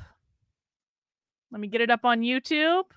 This is also 53 minutes long, so this is not too bad, not too long. I'm going to be laughing about this, I think, Reagan, for the rest of the night. I think I am. All right, let's see. Part 2, learning to be the very best comrade that we can be. Mount that like button if you have not mounted it already. Let's keep going. Welcome, comrades. Peace. How y'all doing? My name is Nino Brown. I'm an organizer with the Boston branch of the Party for Socialism and Liberation. So excited to be with y'all today. I'm in Comrade Jody Dean. Comrade Jody, this is the part 2 of our Comrade series discussion. We've been studying this book, Jody's book, Comrade. And this is installment 2. If y'all don't know, Jody is an author, an activist, has written several books, Democracy and Other Neoliberal Fantasies, The Communist Horizon, Comrade, Crowds and Party, and many others. And today we're going to be discussing 4 theses on the Comrade, which is also chapter 3 in this book. So the structure of this webinar, Jody is going to open up, speak for roughly 20 minutes or so. Then we're going to kind of get into some questions that I have, and then some questions that folks are going to type into the chat, and we'll kind of filter them through there. So we're also going to end around 5:55 for other activities. And before we move on, just wanted to announce, if Comrades did not already know, that Senator Bernie Sanders has withdrawn himself from the presidential race. And tonight at 5 p.m. Pacific, I believe, and 8 p.m. Eastern. Yep, 5 p.m. Pacific time and 8 p.m. Eastern. Comrade. Guys, you're not gonna Comrade. fucking believe this. Hang on. Breaking news. Breaking news. Breaking news. Cordelia from the previous stream has just sent me a direct message on Twitter. And do you know what that the comrade who just like Cordelia talked a lot and she sounded so intelligent, and I don't want to undermine her intelligence. I'm just not sure she said a lot, but Cordelia has sent me a DM and she said, "I just want to say I appreciate your showing up, and I'm sorry I couldn't get to your questions during the event. They were not passed on to me by the moderators from the YouTube chat." Philip letting us down again. I feel like I have been very nice to Red May. I feel like I have been very generous to Red May. I feel like I have given Red May a much wider audience than Red May otherwise would have received. And Philip keeps throwing us all under the bus. And I responded and I said, "Well, that's a shame. I wish you could have answered them." And she says, "If you want to forward any of them to me, I'd be more than happy to. I only saw the YouTube questions passed by the moderators, which I believe included one, but not most of yours." How nice is that? You know, we might disagree. I might not understand a word Cordelia said in that session, but we can still be cordial. We don't have to be like hateful. I think that that's very nice. Thank you, Cordelia. An unexpected surprise. Gloria Lariva is going to be addressing everyone and talking about the need for continued struggle for socialism, a need for continued struggle against capitalism, Bernie or no Bernie, right? So make sure you tune into that. It's on the Facebook page, it's on our Twitter page, and it'll also be on YouTube, all streaming live. But without further ado, I'm going to stop there and give it up to Comrade Philip Jody is an to authoritarian. We don't introduce like himself Philip. and, we'll Philip get the believes stream in private started. So, go property ahead, and Comrade Jody. everything. Great. Thanks so much, Comrade Nino. And thanks everyone for coming into the seminar. You know, this is the second webinar that's drawing from my book, Comrade, an essay on political belonging. And last week, I introduced the idea of Comrade as a mode of address, carrier of expectations, and figure of political belonging. Comrades are those who share a politics, those who are on the same side. And I talked about the difference between comrade and other kinds of relations, right? The comrade's not the same as relations between kin, neighbors, citizens, friends, or allies. Next week, in our final session on Comrade, I'll talk about what happens when comradeship ends, when people are no longer comrade. Today, what I'm going to do is talk about, is present 4 theses on the comrade. And these theses are ways of unpacking the idea of comradeship, are ways of exploring what's at stake when people are comrades. So I will begin with thesis 1. Thesis 1, comrade names a relation characterized by sameness, equality, and solidarity. For communists, this sameness, equality, and solidarity is utopian, cutting through the determinations of hierarchy and value that come from capitalist society. So let me spell out what this thesis means. You recall last week that we got Alexandra Kollontai's emphasis on comradeship between men and women. As we learn from her, Comrade points to a mode of belonging opposed to the isolation, hierarchy, and oppression of bourgeois forms of relation, particularly of work in the family under capitalism. Comradeship is a mode characterized by equality, solidarity, and respect. Collectivity replaces egoism and self-assertion. As comrades, people are equal. They are on the same side, fighting for the same future. patriarchal capitalism tells men and women that what is most significant are the differences between them. Each has their own place and role. Communist movement seeks to overturn and abolish these hierarchies, replacing them with equality, solidarity, and mutual respect.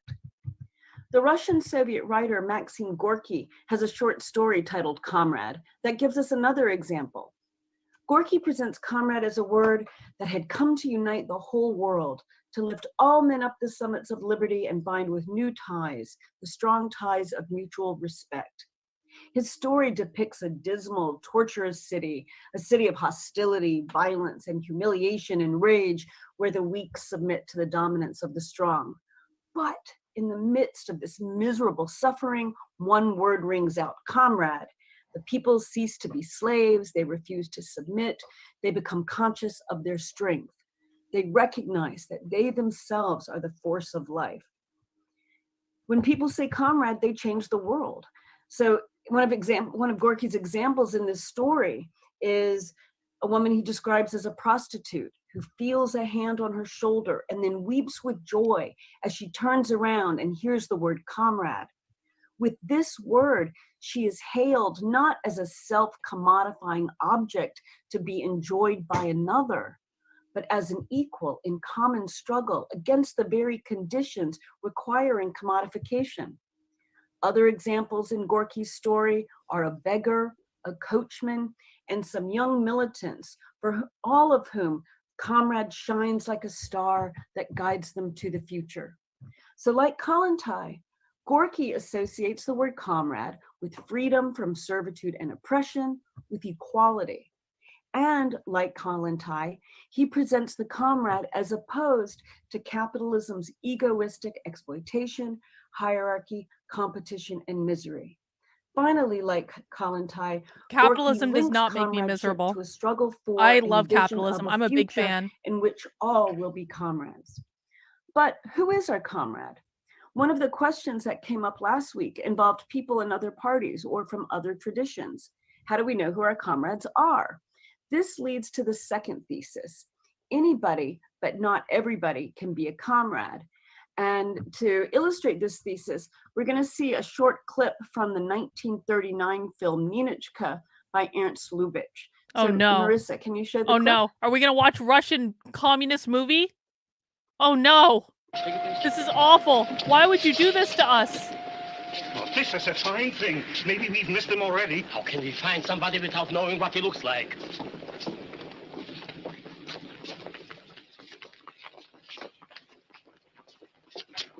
That must be the one.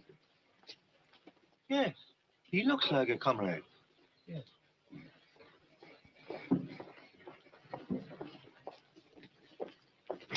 Hitler. No, that's not him. Positively not. What are we going to do now? I don't know. This is... We must have missed him. I just want to say that, oh, shit. Comrade. That was my fault. I didn't mean to do that. Hang on. We'll get back to that. There we go. But I just want to say the worst Russian communist movie ever is the Battleship Potemkin. Has anyone ever watched the Battleship Potemkin? I had to watch it in college. Do you know why I had to watch it in college? Because I was taking an English literature class that made me fucking watch the Battleship Potemkin in college. The Battleship Potemkin is essentially about the Russian Revolution. And what the Battleship Potemkin is, it is a giant mass of people taking over a Russian battleship. But the thing about the Battleship Potemkin is because it was a movie made to glorify the Russian Revolution, there are no characters. There's no individual characters. The mob of people that takes over the Russian submarine is the battleship, whatever. The mob of people is the character. The collective is the character. And because there are no individuals that you can identify, it makes it so confusing to kind of watch it because there's not really a storyline. There's no one that you like. There's no one that you have feelings for because it's the main character of the movie is a mob of people. It's bizarre. It really is. have missed him. What's it? Be the one who sent him. I'm looking for Michael Simonovich Ironov. I am Michael Simonovich Ironov. I'm Nina Ivanovna Yakushova, envoy extraordinary, acting on the direct orders of Comrade Commissar Rosinin. Present with your colleagues. Comrade Polyanov. Comrade. Comrade Kopalsky. Comrade. What a charming idea for Moscow to surprise us with a lady, comrade. If we had known, we would have greeted you with flowers. Yes. Don't make an issue of my womanhood. We're here for work, all of us. Let's not waste any time. Shall we go? Porter. Here, please. What do you want? May I have your bags, madame? Why? He's a porter. He wants to carry them. Why? Why should you carry other people's bags? Well, that's my business, madame. That's no business. That's social injustice. That depends on the tip. Exactly. So Exactly. If he gets paid for it and he wants to do it and you pay him money, it is a value exchange. That is exactly right. And that's why capitalism is great. All he wanted to do is help that lady with her bags. She not only denied him the opportunity to do a good day's labor, she also denied him a tip.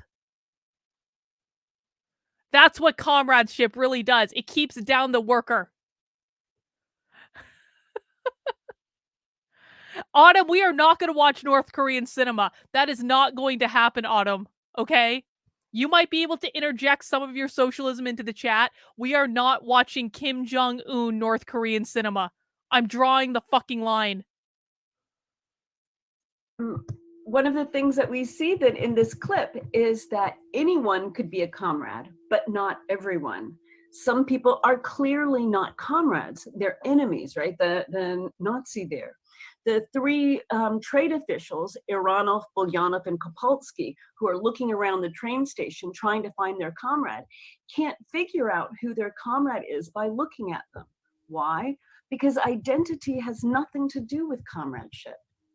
That anyone, but not everyone, can be a comrade accentuates how comrade names a relation that is at the same time a division.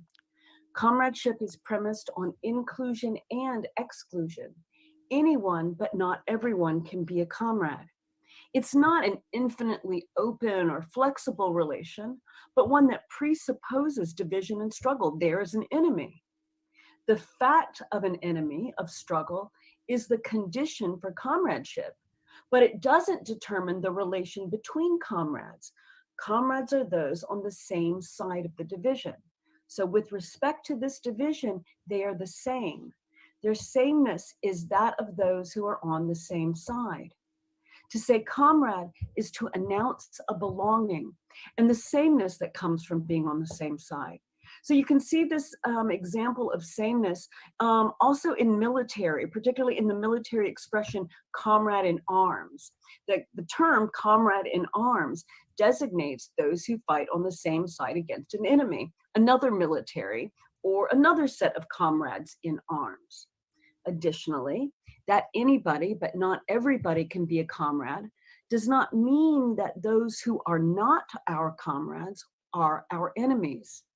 Someone might be a bystander, someone who's politically disengaged, or they might be an ally with interests of their own that temporarily overlap with ours.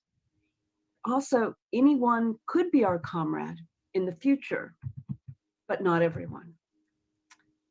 Thesis 3.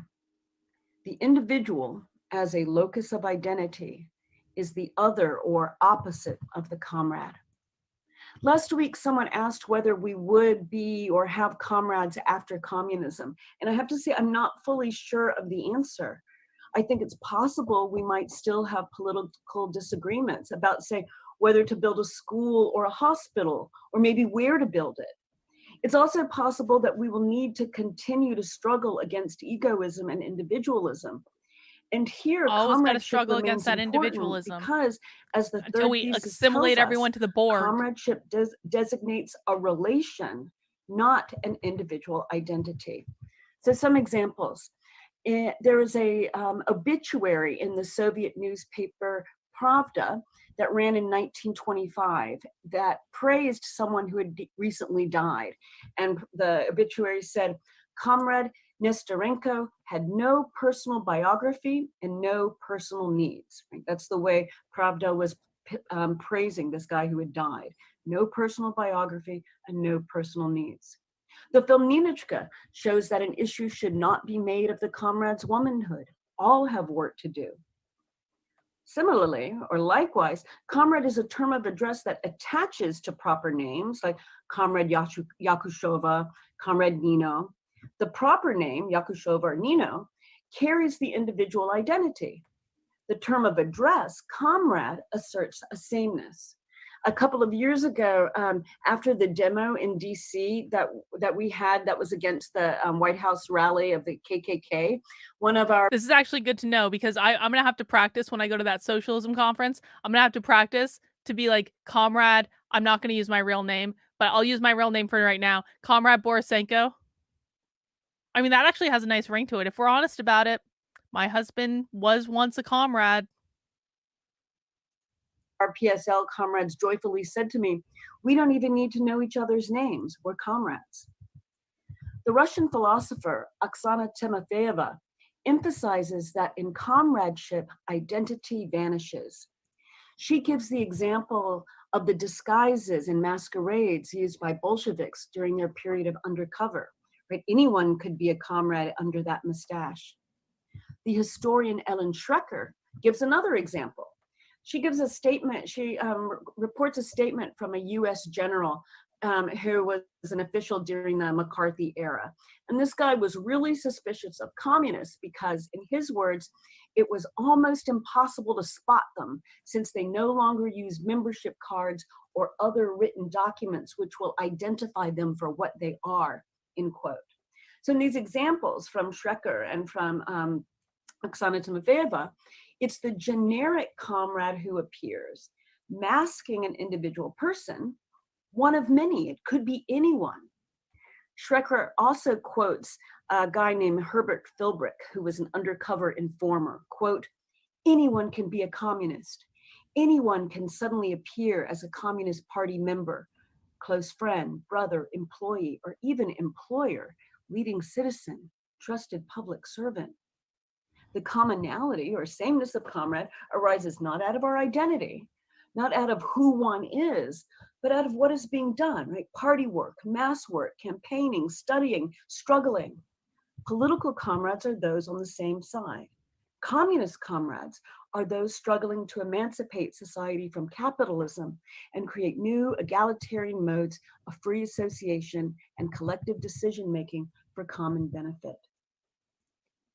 For anti-communists, the I'm still left asking, like, there is no real thing as collective decision-making. How there is no such thing as the collective making a decision. There is always ultimately a decider. There is ultimately always someone that says, we're going in this direction, not that direction. And so in the communist utopia, who is going to make the decision? Who is going to be involved in the decision? What is the criteria for the decision? How is the decision going to get made? Because I don't buy that the community makes the decision. Okay, well, is it everyone in the community? Is it a group of elders within the community? Is it what happens if 55% of the community want one thing and 45% of the community want another thing? Because that doesn't sound like the community has made a decision. That sounds like the 55% of the community are going to force against their will the 45% of the community who want something completely different. So who decides? Mentalism of comrade relations appears horrifying. The fact that relations between comrades are means, right? Relations that we are involved in to get things done. So the fact that the relations are means rather than ends in themselves seems morally objectionable. Like we're treating other people as tools or instruments and like this is wrong. But it's the objection that's wrong. because it fails to grasp how political work focuses on ends beyond the individual and necessarily requires collective coordination. The objection ignores how political relations are just one set of our relations with other people, not the sum total of all our social relations. Remember, like we discussed last time, comrades are not the same as kin, friends, neighbors, or citizens. Here's another example from the wonderful Vivian Gornick book, The Romance of American Communism. A former CP member described his life of meetings, actions, May Day parades, selling the Daily Worker, and endlessly discussing Marx and Lenin. He describes all this as beyond good or bad. It was sweeping and powerful, intense, absorbing, filled with a kind of comradeship I never again expect to know. So the comrade saw himself as useful, as living in the service of a struggle of world historical significance. His actions were not individual, they were moments in collective struggle, instances through which the collective power of the party could appear. Precisely because he was engaged with others in common purpose, the comrade experienced deep political meaning. So we have to reject the bourgeois fiction that intimacy depends on personal disclosure, individual experience, or the way that a singular person feels about people and events. There are other intimacies of common work and shared purpose, preparing the newspaper, making the banners, planning an action, knocking on doors. Now, Marx used the term comrade in a variety of ways, including as a designation for those in the same political party. He also used the word party in a couple of different ways, sometimes using the word party to refer to a formal organization, and other times using the word party to refer to the broader political movement. For example, in his letter to Kugelmann on the Paris Commune, Marx praised our heroic party comrades in Paris. The communards he is referring to here were not his comrades in a specific party, but in the party understood in the broad historical sense. They were all on the same side, that of real people's revolution. In a text for the International Working Man's Association, IWA, written in 1866, Marx draws out this political dimension of comrade. He writes, "It is one of the great purposes of the association to make the workmen of different countries not only feel but act as brethren and comrades in the army of emancipation. More than union brothers involved in local and national struggles, members of the IWA would be comrades in international political struggle, fighting on the side of their class in the struggle of labor against capital. Their common condition as workers needed to become the basis for a common politics, a shared political orientation. As comrades in an army of emancipation, they would combine and generalize their efforts. No longer would the differences between foreign and domestic workers be able to be used against them. As comrades, they were all the same." The idea that comrades are those who belong to the same side of a political struggle leads then to the fourth thesis. The relation between comrades is mediated by fidelity to a truth. Practices of comrades materialize this fidelity, building its truth into the world. And I'm going to explain what this means. Mediated here means that the comrade relation isn't automatic or natural. It doesn't just happen because of who a person is. Recall, identity is the other of the comrade. That was the third thesis. So the question then is what mediates the relation between comrades, right? If it's not natural, it doesn't just automatically happen, what mediates it? What makes it possible? For example, we would say that marriage mediates the relation between husband and wife, as well as husband and wife and wife. Some people don't want that kind of mediation of their relationship, so they choose not to get married. So what then mediates the relation between comrades? If we use the example from Marx, we would say that the party, whether understood as the formal party or as the party in the sense of broad movement, we would say that the party mediates the relation between comrades. But I think that's not a totally satisfying answer, because we know that there are those in the movement that we can't rely on, right? We don't have shared expectations of each other. They don't really seem like our comrades. And in the party, right, is it simply joining a party that makes someone our comrade? Maybe that way of thinking about it is too narrow, because we have comrades in Cuba and Venezuela and China and Korea, and we're all in different parties. So to solve this problem by either too broad or too narrow, I say that what mediates the relation between comrades is truth, commitment to a common truth, to a view of the It's world adherence to that the we all cult know to be true. is what makes them That comrades. Adherence comrades to are the those cult. on the same side of a political struggle points to the truth that comrades are faithful to, the political truth that unites them. The next part of the fourth thesis is practices of comradeship materialize this fidelity, building its truth into the world.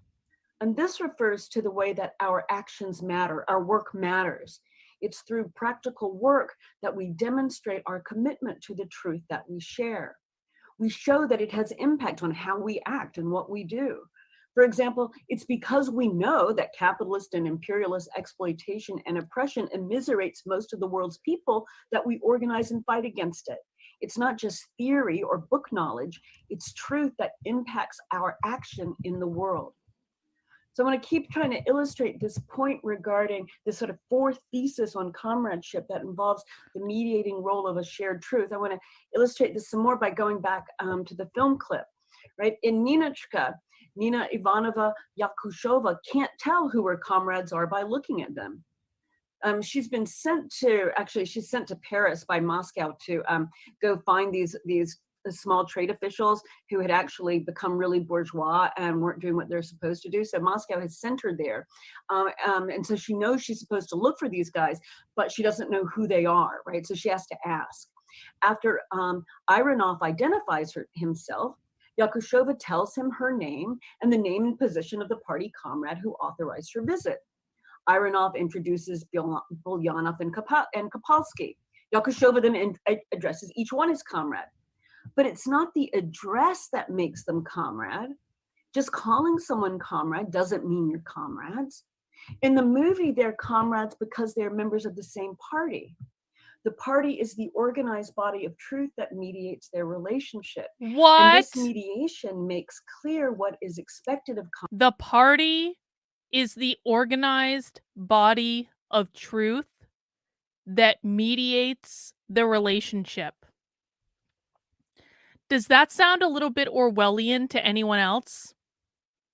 The party is the, let's just like, is the, what is it? What did she say explicitly? Hang on.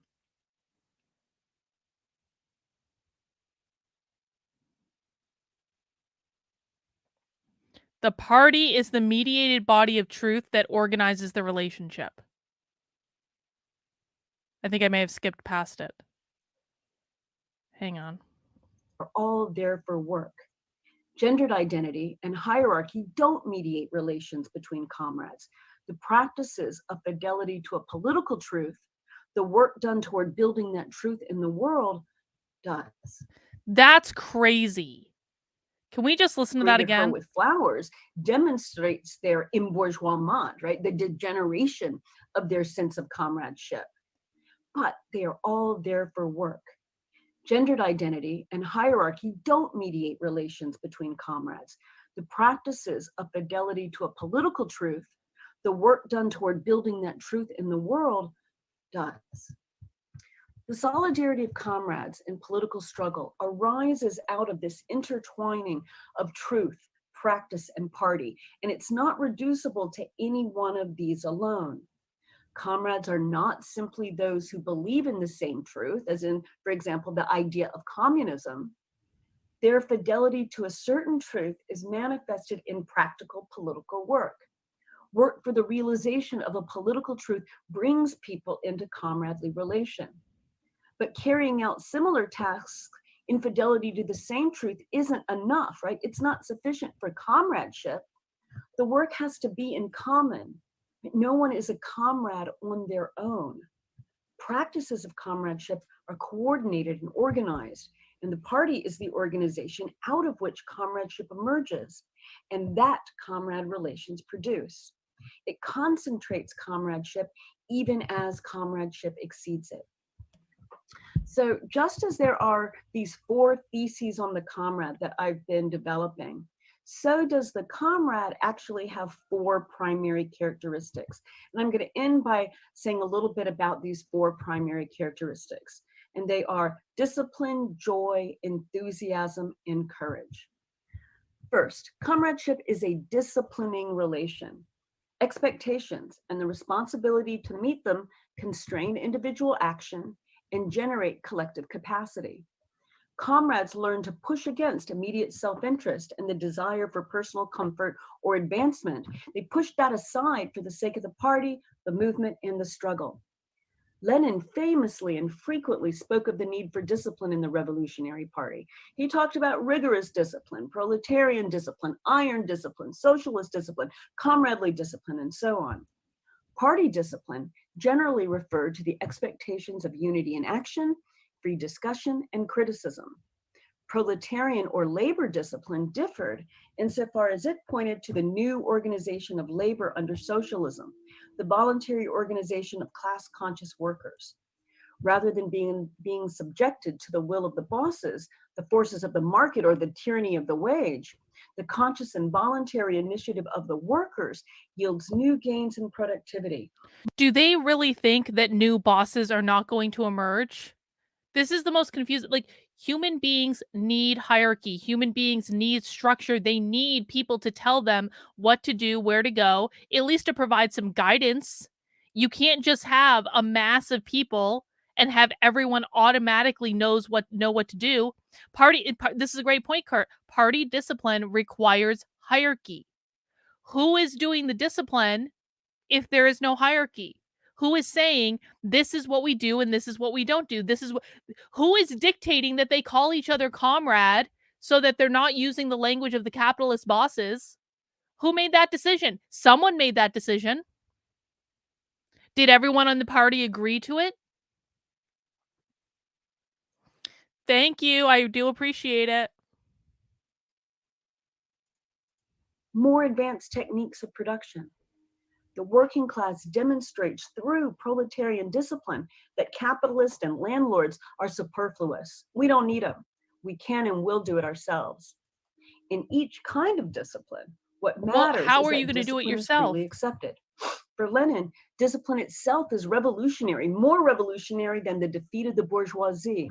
He writes, "For it is a victory over our own conservatism, indiscipline, petty bourgeois egoism, a victory over the habits left as a heritage to the worker and peasant by accursed capitalism." Through comradely discipline, we make one another stronger. Our commitment to working together toward our common goal works back on us, enabling us to surmount and maybe even abolish those individualist attributes produced by capitalism. We can make mistakes, right? We do make mistakes. We can, we do, we will, and we learn and change. By recognizing our own inadequacies, we come to understand the need to be generous and understanding toward toward the shortcomings of others. We develop an appreciation. You don't want to abolish the state. You don't want to abolish the state at all. You want to create a new state with a new hierarchy of which you believe you're going to be at the top, but I promise you, you're not going to be at the top. You're going to be the first against the wall, bro. You're going to be put against the wall before I'll be put against the wall.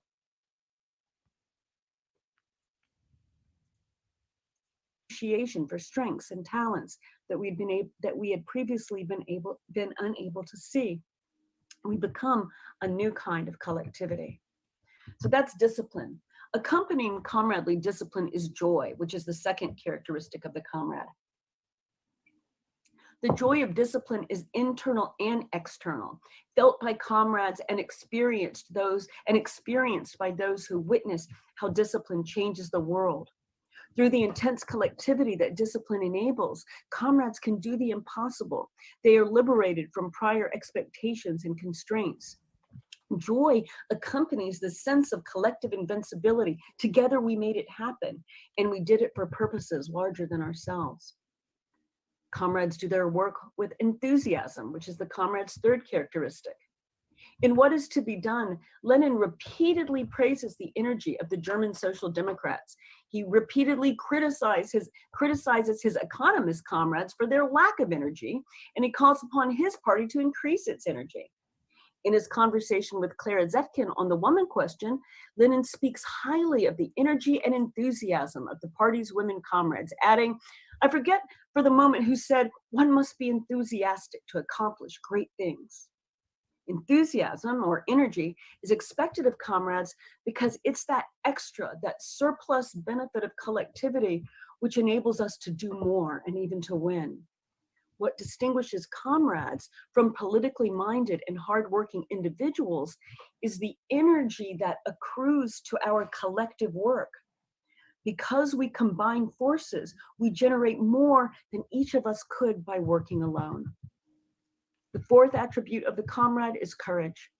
We saw that in the description of Gorky's short story, Comrade, right, that I talked about at the beginning. We saw there the courage that Comrade inspires in those hailed as comrades.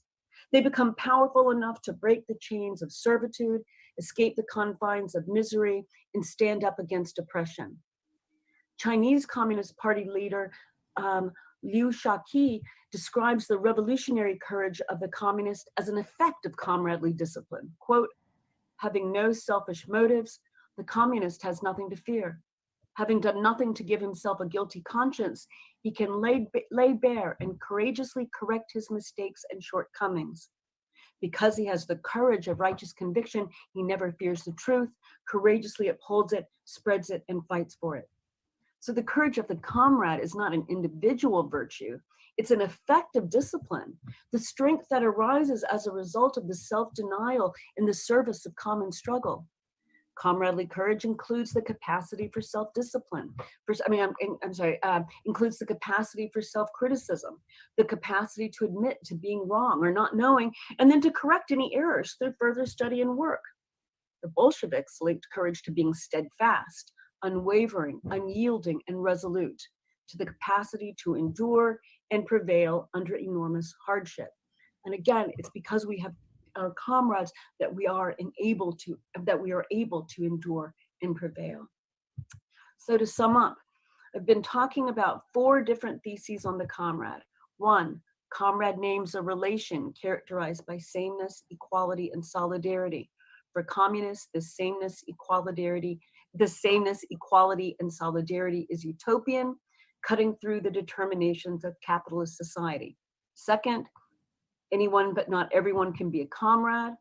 3rd, the individual as a locus of identity is the other of the comrade.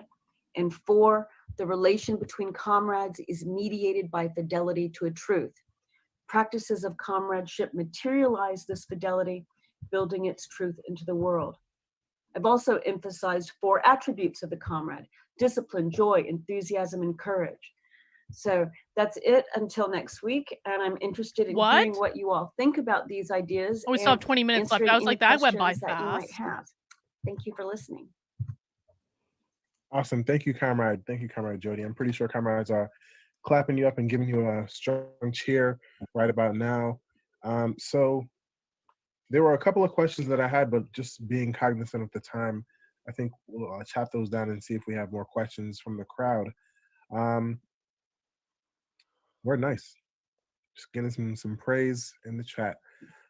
So the first question I wanted to pose to you is, you speak about this theory of the comrade, that scientific socialism had, theories of a vanguard, theories of a united front, and other theories of modes of organization, and how they, how communists are to relate in them. I was wondering if you could speak to why or what necessitates a theory of the comrade, of the comrade form, and how does identity square in this theory of the comrade? Some readings of this could be that, my identity is now eradicated, or is identity overlooked? So what place does it play in the understanding of comrade, the form, and comradeship? So we'll start there, and then we'll see where we're at in a couple minutes. Word. Yeah, thanks so much, Comrade Nino. I really appreciate that question. So I think I see, well, I was motivated to work on a theory of the comrade for two reasons. And the first reason is that for so many people, particularly in the US and Canada, the UK, EU, since 1989, or since the kind of defeat of the Soviet Union, the ideas and expectations and norms and common sense that was part of the communist movement has been lost, right? People in parties like ours have carried that with them, but for many people who aren't in parties like ours, they just have lost all awareness of what that tradition has been about. And so the first thing is I felt like I was restoring a kind of lost knowledge and trying to bring it back into prominence. It's sort of it was like a kind of communist common sense that had been lost. Oh, That's it's the first thing. orangey. And the second thing is I think that one of the manifestations of the loss of this kind of knowledge of comradeship and of the comradely relation has been these liberal bourgeois effects that are hyper individualistic. And I'm going to just give an example. Like before I was in PSL and went to some kind of other organizing groups for other movement things, like people would come in and everyone would come into the group meeting because they were, let's say, angry about something that was going on. I'll just use the example about the police in the community. And what the organizer did was ask each person about their particular individual thing. Like, what is about your individual thing? Breaking up the fact that people were already there for a collective purpose. And so it was like their individual stuff now replaced the collective moment, and the collective stuff then had to be regenerated all over again. And so my sense has been that because of just the unbelievable amount of individualism that is so dominant in capitalist society, that it remains necessary to hold up a form of political relation that doesn't prioritize every individual's individual thought. I mean, and another way to put that same thing, I think both of these are connected. Maybe this is the dialectical combination of these two points. It's like people need to know how to follow.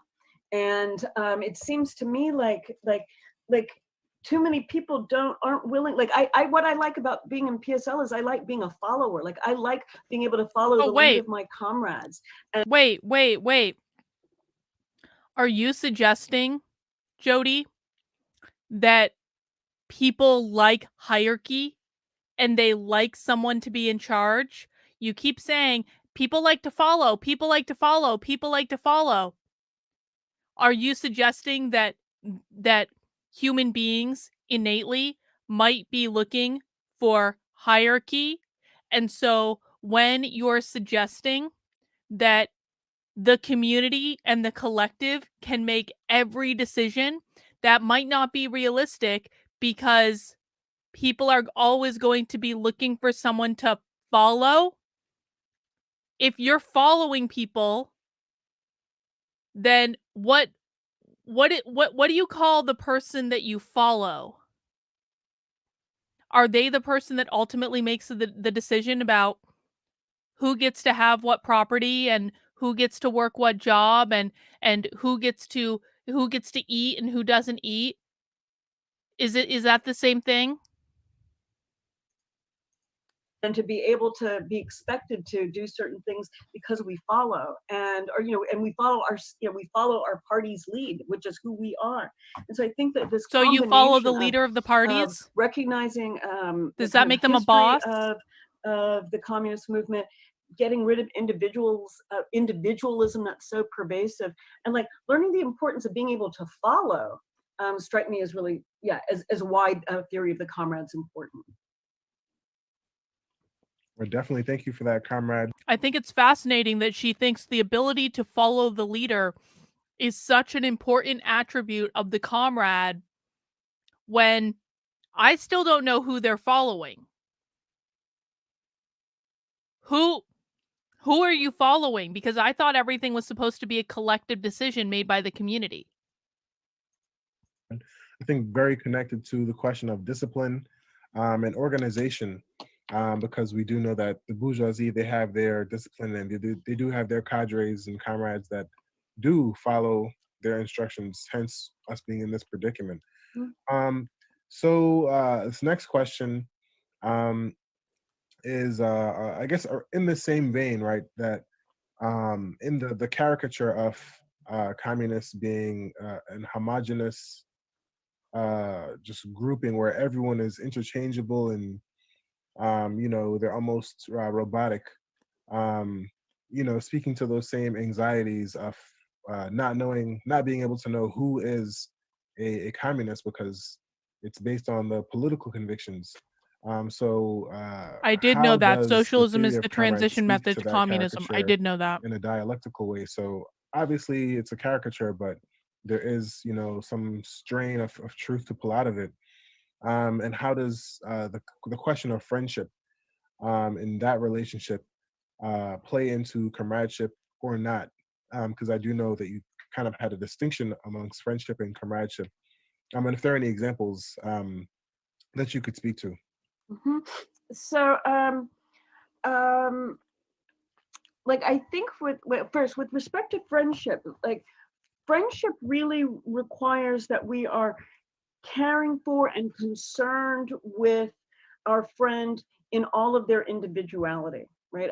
Actually, the Greek philosopher Aristotle it has a very elaborate discussion of friendship in his Nicomachean Ethics. That's kind of like a kind of standard philosophical account of friendship. And it's really like one can't have a lot of friends because you're really, with friendship, you're really anchored in the excellence of the other person. You really want to make sure that they are living to their potential, that you're meeting their needs, that their needs are being met.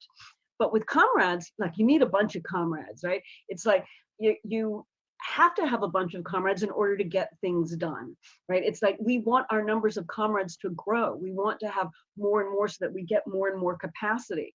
Is it about them for their own individual benefit? I mean, we're not against their individual benefit, but we want them to have comrades to join the struggle because together we make a better world.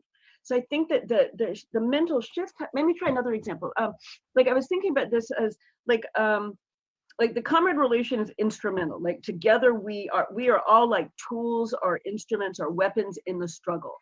So if we got a toolbox, we're going to want to have different sorts of tools, like a hammer and a screwdriver and some measuring tape and these different things. And if we're going to measure stuff, the hammer is not going to be the very best thing to use, right? The measuring tape is going to be better used. So we're going to have these distinct skills or talents that our different tools have. But what matters is what we're building together, right? What we're trying to tear down together, right? We're trying to tear down the oppressive, imperialist, racist, capitalist system and build something new. And so we need different tools for that. But it's not like we're doing this for the benefit of the hammer. It's like the hammer is for the benefit of the building. Thank you, Comrade. I'm gonna use that analogy from now on. That's actually pretty spot on. So thank you for that. So it is 5:42.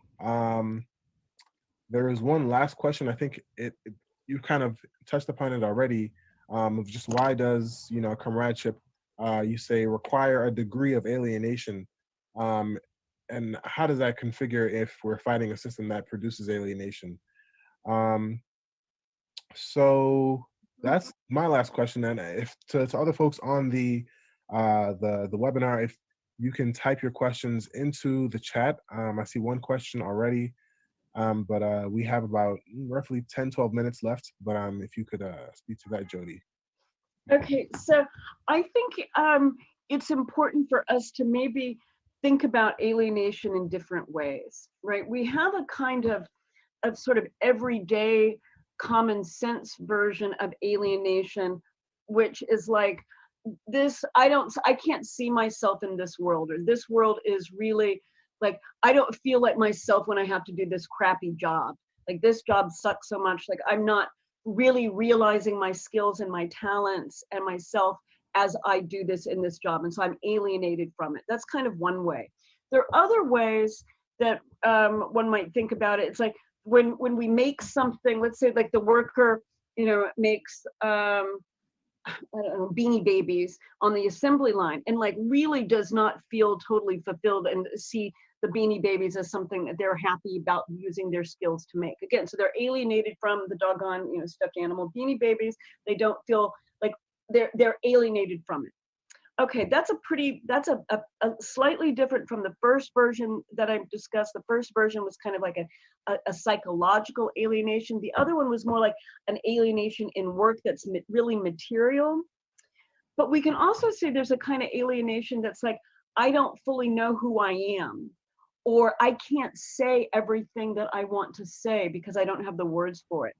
And this last kind is something that psychoanalytic theory brings into the discussion, which it says, well, actually, you know, we can never really say everything we think. We can't ever, we don't have, that's what it is to be someone who uses language, right? That's something about being a language being, or like, you know, we have weird dreams. Like, what was that about? It's like, we don't really always know our unconscious. And like, sometimes we don't know what we really want as an individual person. And that third kind of alienation is maybe something that's not so bad. Maybe it's just part of what it is to be a human being. And so if we start trying to think about all these together, we can start to say, well, which sort of alienation do we want to fight against? We really want to fight against capitalist alienation. But does that mean that everything that we do, we have to be fully self-present and 100% self-fulfilled in? That seems like a kind of a tall order, you know, especially if like there's real tasks that have to get done, right? Like I may not feel like super wonderful about setting up and taking down the chairs for every meeting, but that kind of doesn't matter, right? Like how I feel about putting the chairs up and down is really not what it's about. What it's about is if we're going to have the meeting, we got to set up the chairs. And so here it's like some degree of, let's say, distance from my own self, right? Some like a break from self-absorption can be freeing, right? Like I don't even have to worry about how I feel about that. Let's just set up the chairs. And that's this kind of degree of alienation, I think, that we can see as having a liberating element to it, right? Everything doesn't have to be fully complete and wonderful, fulfilling. And that's like because we just have to get stuff done. Does that make sense, Nino? Do you see what I'm trying to say? Yeah, definitely. I think, yeah, that makes sense. Definitely. I mean, as a teacher, I'm like, well, we have to clean up. It doesn't matter how we feel, you know, it just has to get done. So we have, okay, well, it looks like the question that this person asked, you kind of just answered. I'm going to read it anyways, but also encourage other folks to type into the chat any questions they have. So hearing you describe this definition of friends and comrades and their essential difference, I'm curious how Fromm, or later Bell Hooks' understanding of love applies to comrades, and how is that expression of love different from other kinds? And there's another question of the discussion of comradeship is illuminating to me when it comes to dividing party members, including myself. Can we use this theory of comradeship to help build the party, specifically when it comes to recruitment? Oh, okay. These are both really wonderful questions. On love, I think like the reference points for me that that relate to kind of comradely love are Kollontai, and also I think there's some places where Che Guevara also talks about love. And what I recall most from Kollontai is this way that sort of comradely love is really based in equality and mutuality. And then I think, and also as I think suggested in the question from our comrade, a degree of selflessness, right? A degree of not just putting oneself first, but recognizing that there's things that are more important than one's own specific self-interest. So I would say that all of these kinds of approaches to love that that see, like, actually, you know what, who's really great on this is Hegel in the Philosophy of Right, in the section on morality where he talks about love. He's like, Look how in excited love, she got when she was I talking about Hegel. realized that the person I was before is lacking. And it's like now I see, oh man, I could have been more before, but I never even knew that until I started to love you, until I, loved you. And I think that that's what comradeship opens, is like, oh, before I thought I was, doing politics or being political or fighting for the cause, I had no idea until I started really working with comrades. I think it would be like this change in awareness where you can see something, about yourself and your prior actions that maybe that Hegel associates with love. So yeah, and then the other one is what's on recruiting party people. I think, or recruiting new party members. I would think so, because what it says is that no matter who you are, you have something to contribute, right? We need all the tools in the box. And then someone said, well, help, and think it's outside the box, right? A ladder, you also need a ladder as one of the tools, and doesn't fit in the box. So we need everything that someone can bring in. It's not who they are. It's like they're coming in to contribute something. And I think that's that can be a good way that comradeship lets us maybe help develop our comrades and help recruit other people. Awesome. Thank you for that, Comrade. So we have one other question, and it looks a little, I'm not sure if it's finished, but if you could speak to the element of unity, struggle, and unity that's inherent in party building, and how comrades can combat combat individualism in inter-party struggles to build higher levels of unity. If there are like maybe concrete examples or historical examples.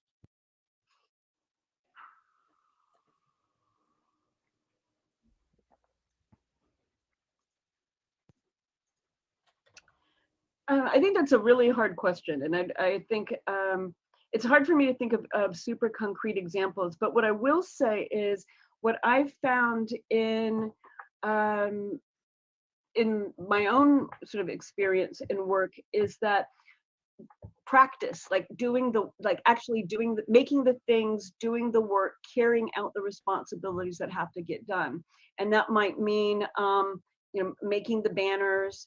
It might mean going forward with the action that you're thinking about, and not letting a set of specific worries that one has as an individual become like an issue. It's just like, what matters most is the task at hand, getting the stuff done. Or another, maybe something else related to this, and this is I've mentioned before, my son, he's lives usually in Canada and is in another party there. And one of the things he told me as I was first getting involved in PSL, he's like, in any specific issue going on in your branch, he's like, it doesn't matter if you are right or wrong. He's like, that doesn't matter. He's like, if you're right, then things will go on as fine.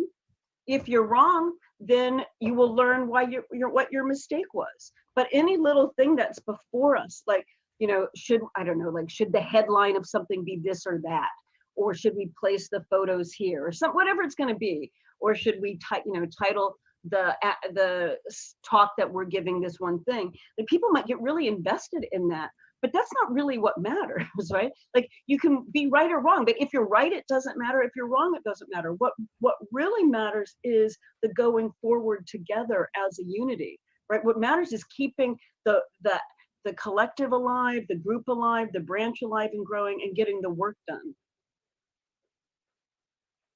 Yeah, thank you, Comrade. That's a very powerful, I think, example. There are no other questions in the chat, but I will say, just again, thank you. I was taking some notes. Definitely have some homework for myself. Going to look up Hegel on love, and yeah.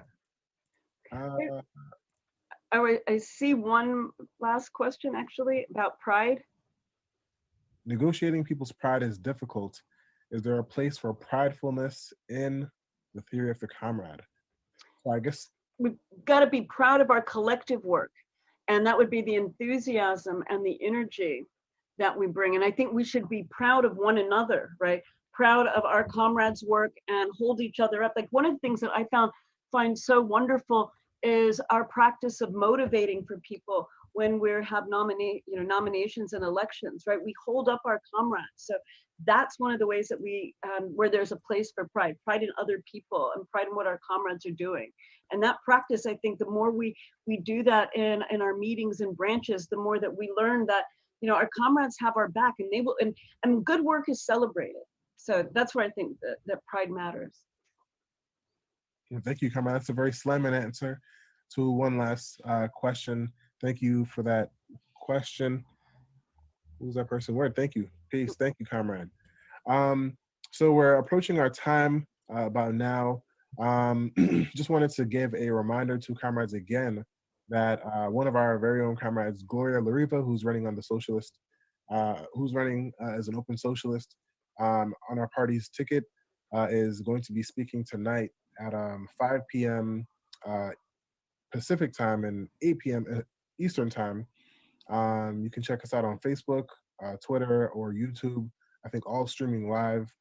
And really speaking to what do we do now, right? What is the analysis that we're putting forward after seeing, you know, Sanders drop out of the race, and obviously this pandemic is continuing. So we're going Remember, to this end was it back here, in April of and 2020. we'll see you all next week, same time. All same right, place. guys, we got through number 2. Is everyone still awake? Is everyone still here? Are we ready to move on? I will update you. I have actually been DMing with Cordelia, and Cordelia has provided me a very long explanation. So I asked Cordelia my question. I said, Cordelia has said repeatedly that she was very disappointed that the moderator did not pass along my question. And so I said, that's okay, because I knew what it was. So I asked it again, and she sent me a very long answer, which I'm sure no one is. Yes, Cordelia writes like she speaks. But I will also say, like, I haven't read it yet, because I feel like if I read it while I was on stream, I'd only be able to concentrate on so many things, like, at once, right? But I did say, like, it actually is easier for me, I think, to read Cordelia's thoughts than it is to listen to them. Maybe it's just because I can process writing in a different way.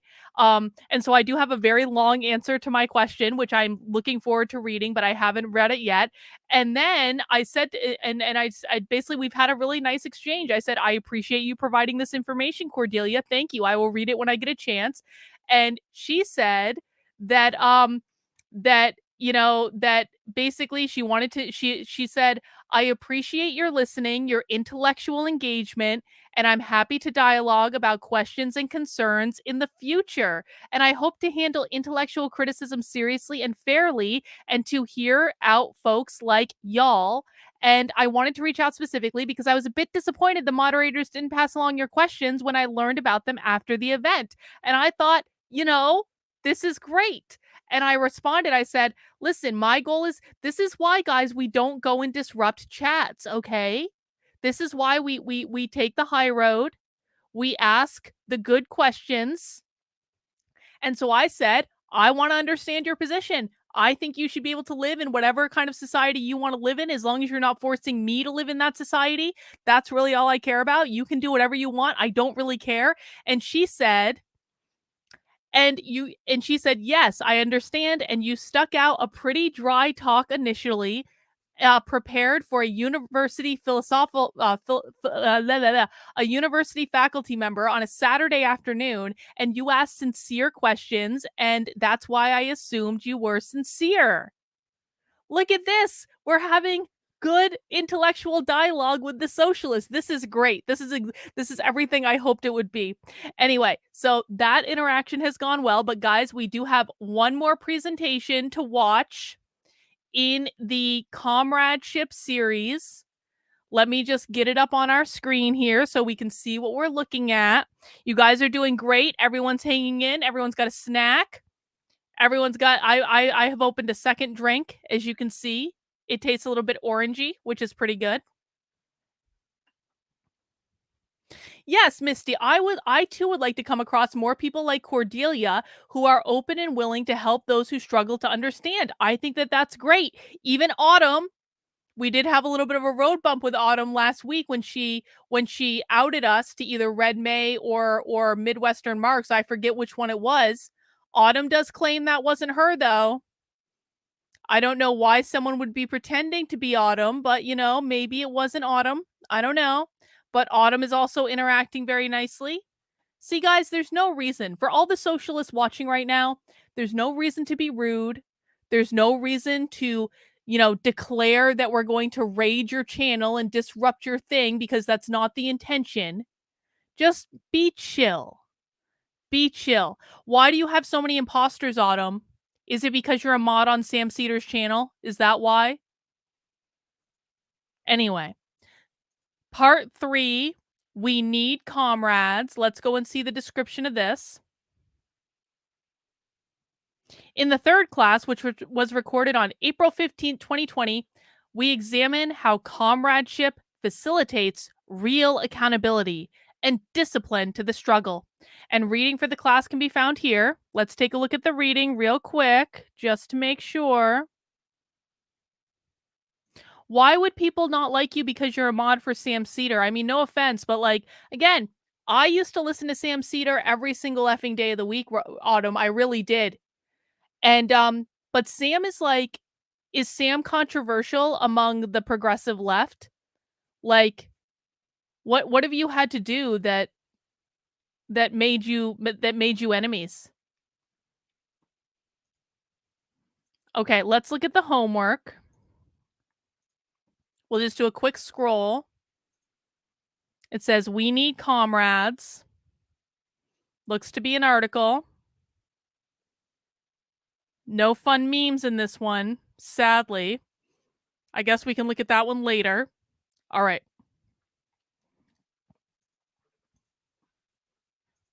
Let's get my sound set up. We've got 55 more minutes.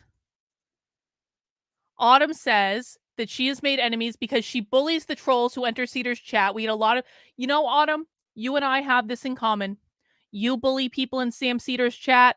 I bully whiny conservatives on my channel. Maybe, Autumn, we've even bullied the same people on occasion. Maybe this is why we have an uneasy truce among us. I don't know. All right. Guys, please go ahead and mount that like button if you have not already. Mounting the like button invites more friends to join us and invites more people. YouTube will be more inclined to recommend the content, which I do appreciate. Again, if this is your first Socialism Saturday, welcome. We're glad that you're here. And let's wrap up. Let me turn this off.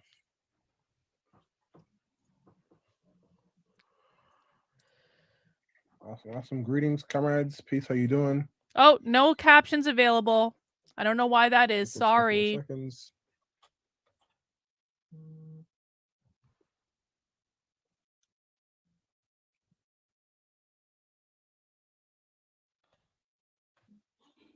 All right. Okay, word. So I think we have a good group of folks. Peace, comrades. How you doing?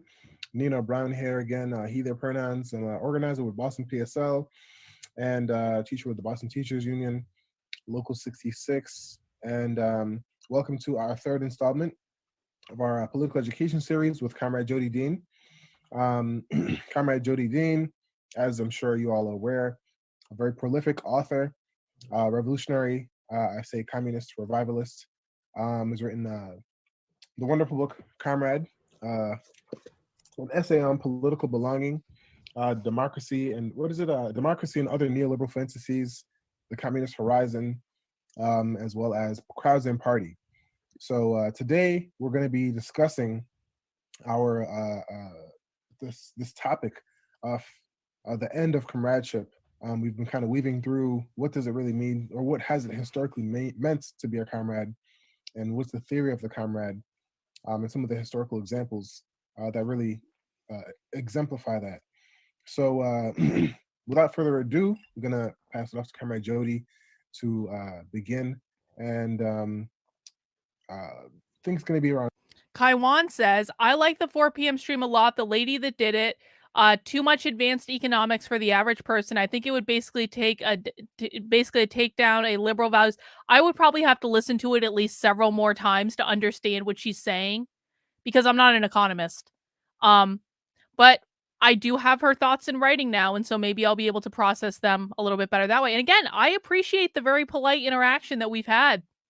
It's a nice surprise. I'm so used to socialists like being rude and spreading lies about me and being unnecessarily combative and lying that it's a surprise. I'm a little bit on guard, if I'm honest about it, because I still think that most socialists lie. No offense, Autumn. But I mean, Kurt says Cordelia wasn't speaking economics. She was preaching gobbledygook. That might be Kurt. I don't know. I don't know enough about economics to say either way. 20-25 minutes or so. And I encourage folks to take notes and write their questions in the chat. We can really have a live discussion. So thank you, Comrade. So take it away. Great. Thanks so much, Comrade. And really, I want to really thank you, Comrade Nino, and thanks to Comrade Marissa for putting this together, and Nino for kind of facilitating this. I really appreciate it. And really thank you for all the comrades who've joined in the discussion and spent time the last few weeks coming to this webinar. This is the third webinar drawing from the book Comrade. Just to remind folks of where we've gone. In the first session, I introduced the idea of comrade as a mode of address, carrier of expectation, and figure of political belonging. Comrades are those who share a politics, those on the same side.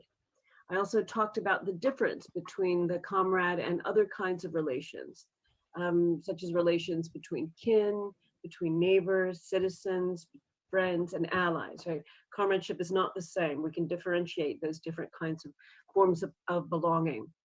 Last week, in our second session, I presented 4 theses on the comrade. 1, comrade names a relation characterized by sameness, equality, and solidarity. 2, anyone, but not everyone, can be a comrade. 3, the individual is the other or opposite of the comrade. The individual And is the 4, opposite of the comrade. The relation between comrades is mediated by fidelity to a truth that's expressed in the world through practical work. Now, in our discussions, I've tried to bring out the way that the very term comrade gives us an understanding of politics that exceeds individual conviction and choice. Comrade points to expectations of solidarity as indispensable to political action. We show up to meetings we would otherwise miss, do political work we might avoid, and try to live up to our responsibilities to each other. We experience the joy of committed struggle, of learning through practice. We overcome fears that might overwhelm us were we forced to confront them alone. My comrades make me better, stronger than I could ever be on my own.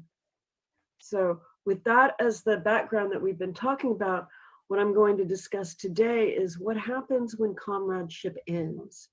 What happens when people are no longer comrades? Now, this is sort of a gloomy conclusion to the webinar series. So why do it? Well, there's a few reasons. It helps us cement the importance of comradeship by drawing out what we lose when comradeship ends. For another, there's a whole genre of memoirs by ex-communists that map a journey from being duped or deceived and then waking up to reality. And so this anti-communist writing makes it seem like people in the Communist Party. There's anti-communist red pilling? Oh, we should read some of those books. We should, I mean, I'm actually serious about that. I want to read some of those books because, like, if we can understand how the communist red pills and how the communists are fooled, that would be some good reading right there. Were always deluded and oppressed, and then all of a sudden they free their minds and see the truth. Well, this is wrong. It's inaccurate. It's Cold It's War their lived propaganda. experience, Jody. And so knowing the different For ways you to that judge. comradeship ends can help us refute these misconceptions when we encounter them. Yes, Additionally, they there detransitioned can from be communism. good reasons for comradeship to end. Communists have expelled their members for racism and sexism and other sorts of bigotry.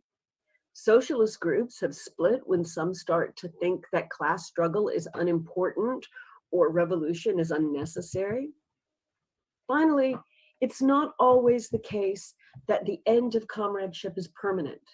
In the history of the Communist Party in the US, there's a fascinating case where a comrade was expelled and still provided with a path back. And that's what I'll talk about towards the end of my remarks today. Now, most of us have encountered, just a second.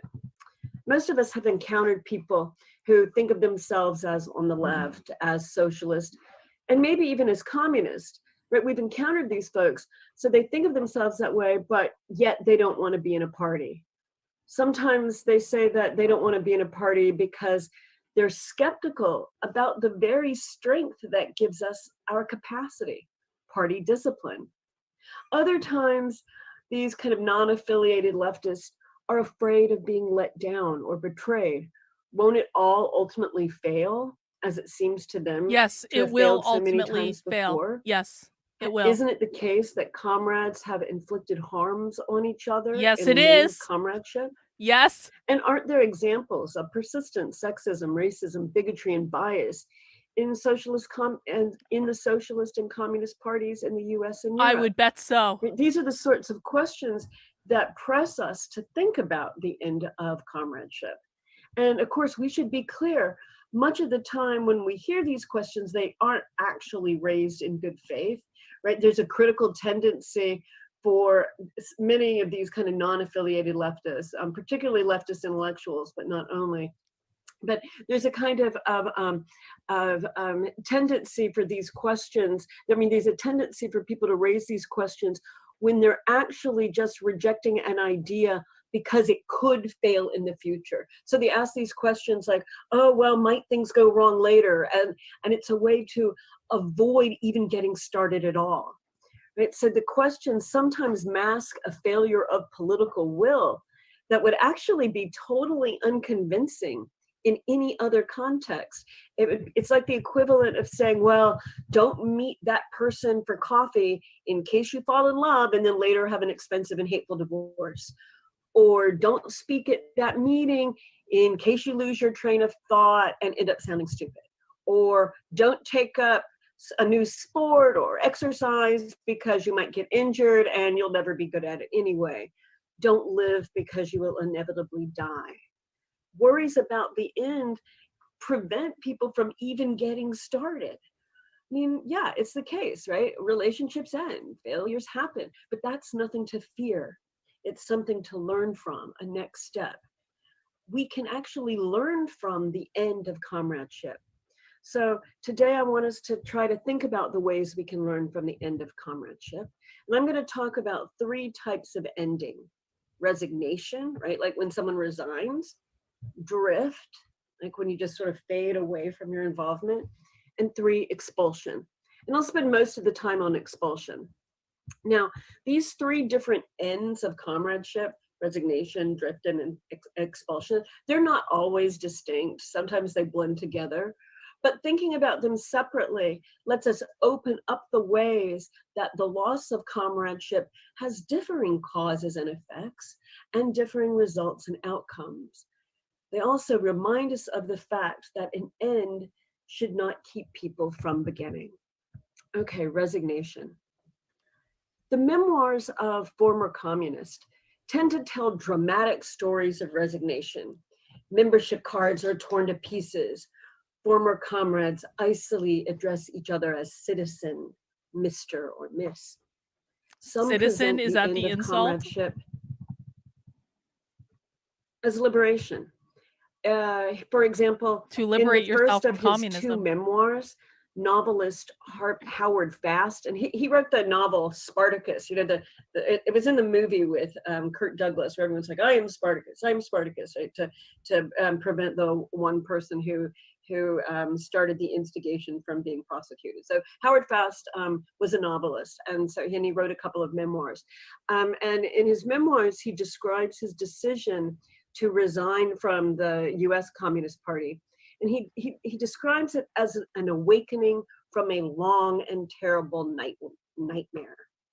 His recollections in the memoir shift between his fears of self-extinction, the loss of his individual conscience, his acknowledgement of the and his acknowledgement of the party's role in his success as a writer, Nikita Khrushchev's 1956 secret speech at the 20th Party Congress, and his own longing to leave the party that had actually lasted as long as he was a member. So he combines all of these different features in his memoir. And he writes, "The nightmare specified that whosoever left discarded all hopes of salvation. This was not easy to live with. Did one begin to leave the party when one had entered it? Does one always?" End quote. So it kind of sounds like he was thinking about leaving a cult that he knew that he would leave as soon as he entered the cult. He always had a bad feeling about the cult. The cult made things sound really, really good. The cult gave him belonging. The cult made him a comrade, a brethren, a faceless, genderless part of the machine, but he belonged. And they were all fighting the same good fight together, but it kind of seems like he always knew instinctively that this was a cult and it was a bad idea, which made leaving really difficult because cults really like to make you feel like you belong before they rip it away. So although Fast actually testifies to his admiration for rank and file cadre, his individualist investment in his career as a writer, even as it was boosted by the party, his individualist investment in this, as well as his testimony to constant ambivalence, make one wonder if he ever was a comrade. So he tries to tell the story about this nightmare awakening, but yet the whole nightmare awakening story is actually accompanied by perpetual ambivalence, perpetual uncertainty, perpetual doubt in what he's doing, as well as a recognition that he's benefited from it, and a recognition of the strength of his comrades. Other stories of resignation testify to the impact of changes in the party's line. For example, and this is going to be another example from the US Communist Party, one of the examples of the impact and changes to the party's line comes from the way that the CP turned away from the emphasis on Black people's right of self-determination, right? That change in their line had real effects on the membership. In 1950, oddly, Queen Mother Moore resigned from the CP. Now, she said that she Queen had Mother? quote, loved the party Her name to was death, Queen Mother. but that she couldn't go along with its abandonment of a commitment to Black people as an oppressed nation. Moore became a well-known Black nationalist activist and proponent of reparations for slavery. She explained in an interview that she could not even get the party to discuss the question, much less engage in any self-criticism and admit its errors. Members were afraid to talk about the impact of the turn away from the Black self-determination line. And they were also unable to provide each other with support, encouragement, and confidence that are all necessary for meaningful party work, for practical optimism. So she was convinced that the party was no longer a champion of Black liberation, and thus left and found other avenues of struggle. So here we have two different examples of resignation. One that is very much caught up in the person's kind of individualism, and the other one that's a matter of real political conviction. So not every story of resignation is the same, and one shouldn't let the kind of Cold War memoirs of anti-communist become the one stand-in, this kind of story that stands totally for what it means to resign. Okay, second kind of end of comradeship is drift. The end of comradeship is not always dramatic or clear. Thank you, For Timothy. I some, appreciate it. the intense intimacy of political work slowly dissipates, kind of worn away by exhaustion and disillusionment. Disappointments build up. Finding one's efforts meaningful and worthwhile becomes harder than doing the work. One CP organizer explained that he didn't resign over a specific cause. He stayed on for a number of years. Quote, "The world didn't end with a bang, it ended with a whimper. The heart was just slowly leaking out of me," end quote. The heart leaks out. The sense of intense connection with people on the same side of a struggle diminishes.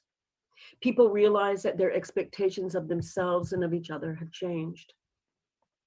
The anti-communist democratic socialist Irving Howe describes how members' attachment to the socialist sect that he was part of slowly diminished. Quote, "A solid rank and filer who for years had collected dues now disappeared without a trace. It's unnerving. He simply stops coming to meetings, a dead soul." So someone expected to show up didn't. That person didn't live up to the expectations comrades have of each other, not even to the extent of explaining why. Howe links the dissolution of their group to the members' effort to revise or get beyond Marxism. Critical discussion failed to clarify key concepts, resulting instead in fundamental revisions to formerly central ideas and instilling doubts as to the very purpose of the organization. What had been vital became pointless. Howe writes, "It becomes an ordeal to attend a meeting. You meet people you like yet can hardly bear to look at. Like votaries of a lapsed religion, we go through the routines of business and discussion. We count our losses. We watch from the corners of our eyes to see who is dropping out." Diminished involvement then leads to diminished attachment. Disconnected from common ideas, practices, and struggles, right from the escape set the of board. truths that brought people together. They're not constantly in the Disconnected from that, ecosystem that's people lost their reinforcing it. capacity to see one another as comrades, and worse, they stopped wanting to see others that way. Right? So Oh, they stopped even feeling there was wait, a reason. do you mean that when they stopped engaging with the cult, that means that they stopped having an affinity towards the cult? It's kind of like you have to engage with the cult on a consistent and repeated basis in regards to like being able to maintain membership in said cult. The God that failed, what is that? Let me look it up. Is that one of the books she's mentioned? To try. There's not one end of comradeship. There We are do need a many. new book club book. We haven't read a After book in a splitting minute. off from one formation, some comrades go on to start new ones. So you can think here of Rosa Luxemburg. Oh, and I Karl see that one. Liebknecht, Maybe. who resigned from the German Social Democratic Party and started the Communist Party of Germany. Similarly, when Jay Lovestone and his comrades were expelled from the US Communist Party, they insisted they were still communist and named their new association the Communist Party, parentheses, opposition. Although British feminist Sylvia Pankhurst announced, "I am tired, comrades. I have had a long and hard struggle." So she made that announcement when she was expelled from the Communist Party of Great Britain. But even though she was so exhausted, she began putting together a communist workers group and then became engaged with anti-fascist and anti-colonial struggles. Other former comrades recant, betray, and inform. Harvey Mattisau never found the feeling of belonging, of knowing who he was, of being someone that led him to join the CP.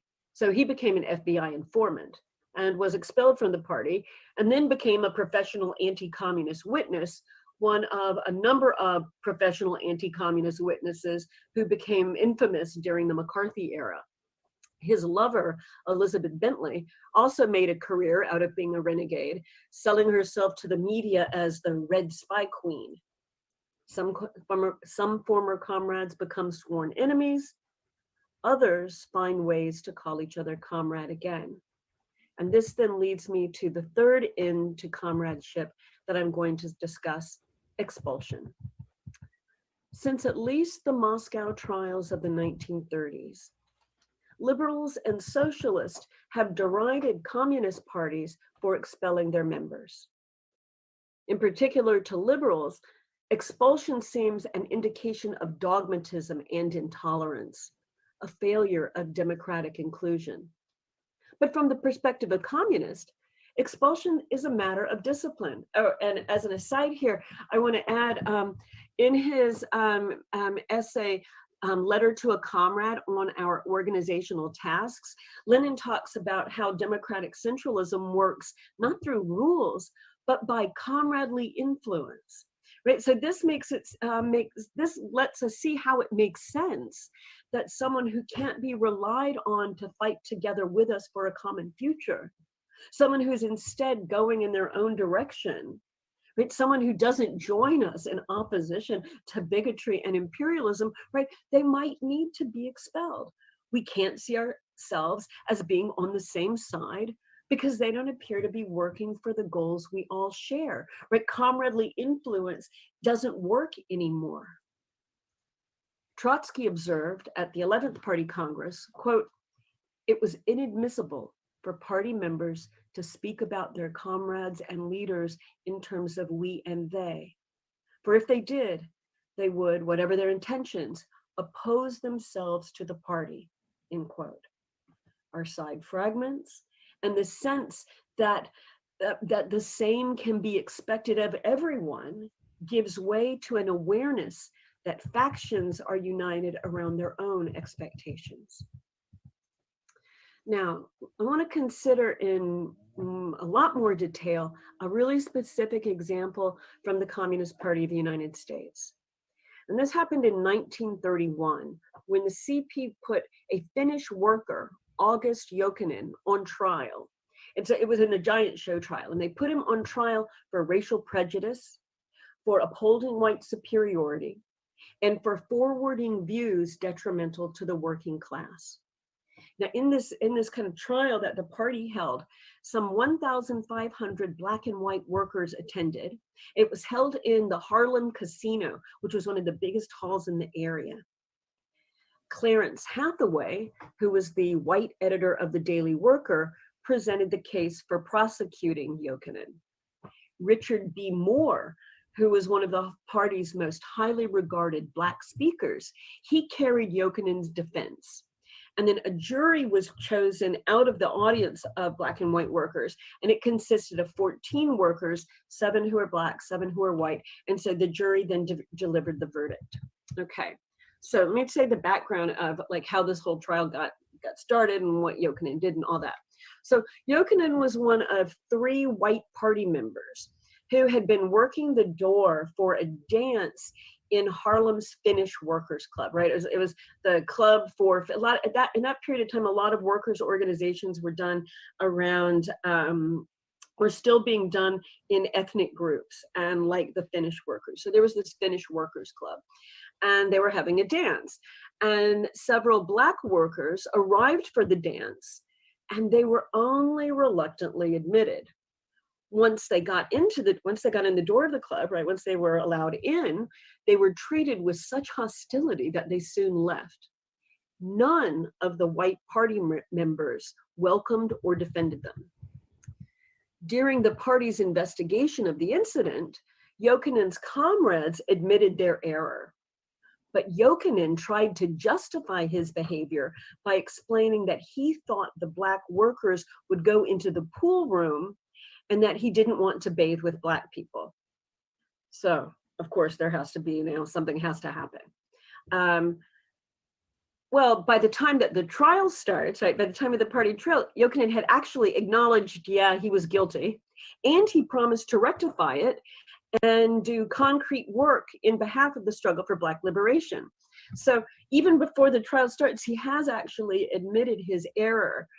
Still, the question before the jury was whether or not he should be expelled from the party for his racism, or in the language of the time, white chauvinism, or maybe should he just be put on probation. So even though he'd admitted it by that point, there was still the question, is this really bad for the party if he's allowed to continue? Should he be put on some probation? How should we go? How should we proceed? At the trial, Hathaway made the arguments for the prosecution, and he emphasized that Jokinen not only failed to act in accordance with the Communist Party's egalitarian expectation, but that his failure put him on the side of lynchers and landlords. Even the slightest expression of white racial superiority undermined class solidarity and strengthened the bourgeoisie. So when Jokinen failed to uphold the party's commitment to racial welcome, equality, he gave Black workers good reason to expect nothing but betrayal from the party and from any white person. Hathaway reminded the jury that because the struggle for the equal rights of Black people was indispensable to the proletarian struggle, the Communist Party had to prove in action that it was committed to wiping out every trace of white chauvinism. Expelling Jokinen would demonstrate this commitment. But Hathaway also offered Jokinen a path back to the party. If he fought actively against white supremacy, selling the Black newspaper, The Liberator, and reporting on his trial at the Finnish Workers' Club, then he should be able to apply for readmission. So that's the prosecution, right? They want him to be able to apply to be readmitted, but that if he can demonstrate his commitment, but he has to be expelled. Moore's defense shifted the focus to the real enemy, the capitalist class. Yeah, I'm just tired. I've been Moore listening to a lot of argued that the socialism today. landlords and the bourgeoisie were the ones who spread the poison of race hatred, aided by trade union and socialist opportunists. Moore's point was not that Jokinen should not be held accountable. It was that no one was innocent. Every aspect of capitalist imperialism spreads the corrupt ideology of white superiority. So Moore turned his critique back on the Communist Party, asking whether it had done the requisite educational work to confront race hatred. Had it developed programs for the workers' movement to explain the significance and crucial nature of the struggle against lynching? Had the CP made a serious effort to root out prejudice? Moore declared that the answer was no. The party shared in Jokinen's crime. So he concluded that self-criticism, not expulsion, was the better way. Self-criticism would enable the party to prove its commitment through its deeds. An added benefit, Moore argued, was that self-criticism would save Jokinen for the struggle, a crucial factor when every worker was needed to be brought into the effort to bring the capitalist system down. Yeah. Well, in his summation, I mean, this is pretty typical, though. They blame all problems on capitalism. So, yeah, I mean, you're right. They did say that. I guess it just doesn't stand out to me that I think I'm getting a little desensitized to socialism today, guys. I'm getting a little bit tired. We have about half an hour left. So I do thank you for bearing with me, and good catch, Radical Moderate, on that one. Thank you for pointing that out. All right. Stretch. Get the blood flowing. We're going to get through this, guys. Only watching 6 hours of communism today. No big deal. Moore reminded the jury of the seriousness of expulsion from the Communist Party. Quote, "I would rather have my head severed from my body by the capitalist lynchers than be expelled from the Communist International," Moore said. He meant that being cut off from the party, separated from one's comrades and deprived of their comradeship, is a fate worse than death. It's a kind of social death where a worker becomes an outsider to his own movement. A person is bad or worse than the capitalists themselves. We do Moore the work. concluded that Jokinen should be condemned, but more important is condemning capitalism for the misery, prejudice, terror, and lynching it breeds. The party Capitalism needed to breeds save and lynching? educate the comrade to give him a chance to prove Wow. himself. The party also had to engage in ruthless struggle against white chauvinism and against anything else that threatened class unity. So, we've got the prosecution, defense, what happens? Well, the jury finds Jokinen guilty, which is actually not surprising since he had already admitted that he was guilty. And Jokinen agreed to expel him, but they were split on whether the expulsion should be 6 or 12 months. They accepted the prosecution's suggestions for the ways Jokinen could correct his mistakes, right? That he needs to sell the Liberator and fight against white chauvinism. So even though Jokinen was expelled, he remained a comrade. The trial resulted in a decision that affirmed his role in the class struggle, a role focused on building unity between Black and white workers. The party didn't cut him off. It provided him with a path back. The day after the trial, Jokinen was arrested and held for deportation. The Comintern-backed International Labor Defense defended him during his deportation hearings. Now, the Jokinen trial teaches a number of important lessons about comradeship. The first set of lessons concern being on the same side. The prosecution and the defense shared the same principles and goals: working class unity, the abolition of white supremacy, the necessity of racial equality in action in everyday life, and proletarian revolution. Common principles enabled them to discern and name the common enemy: capitalists and landlords promulgating white supremacy and lynch law. Anyone who accepted these common principles was a comrade, even when they made mistakes. That they were a comrade meant that they were valuable to the struggle. They just needed to be taught, trained.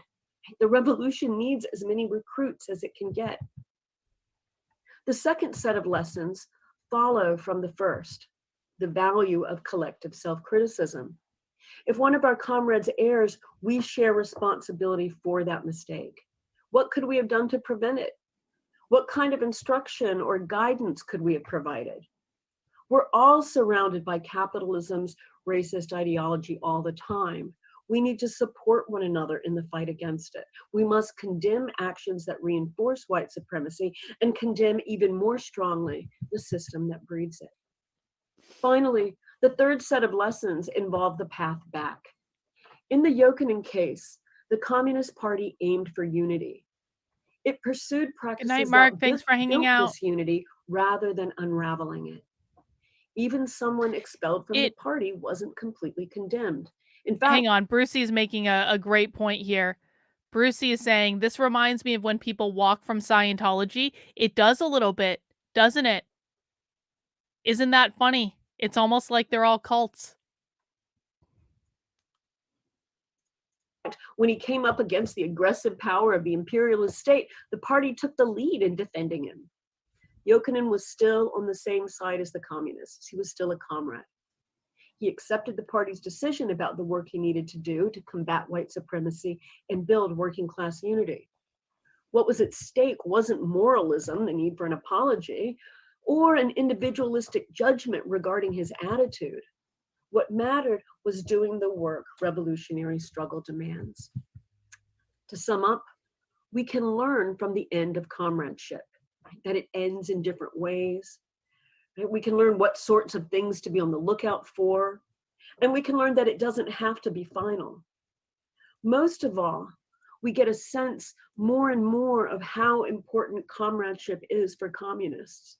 It gives us the capacity to accomplish together what we could never do apart, a capacity to endure and to win.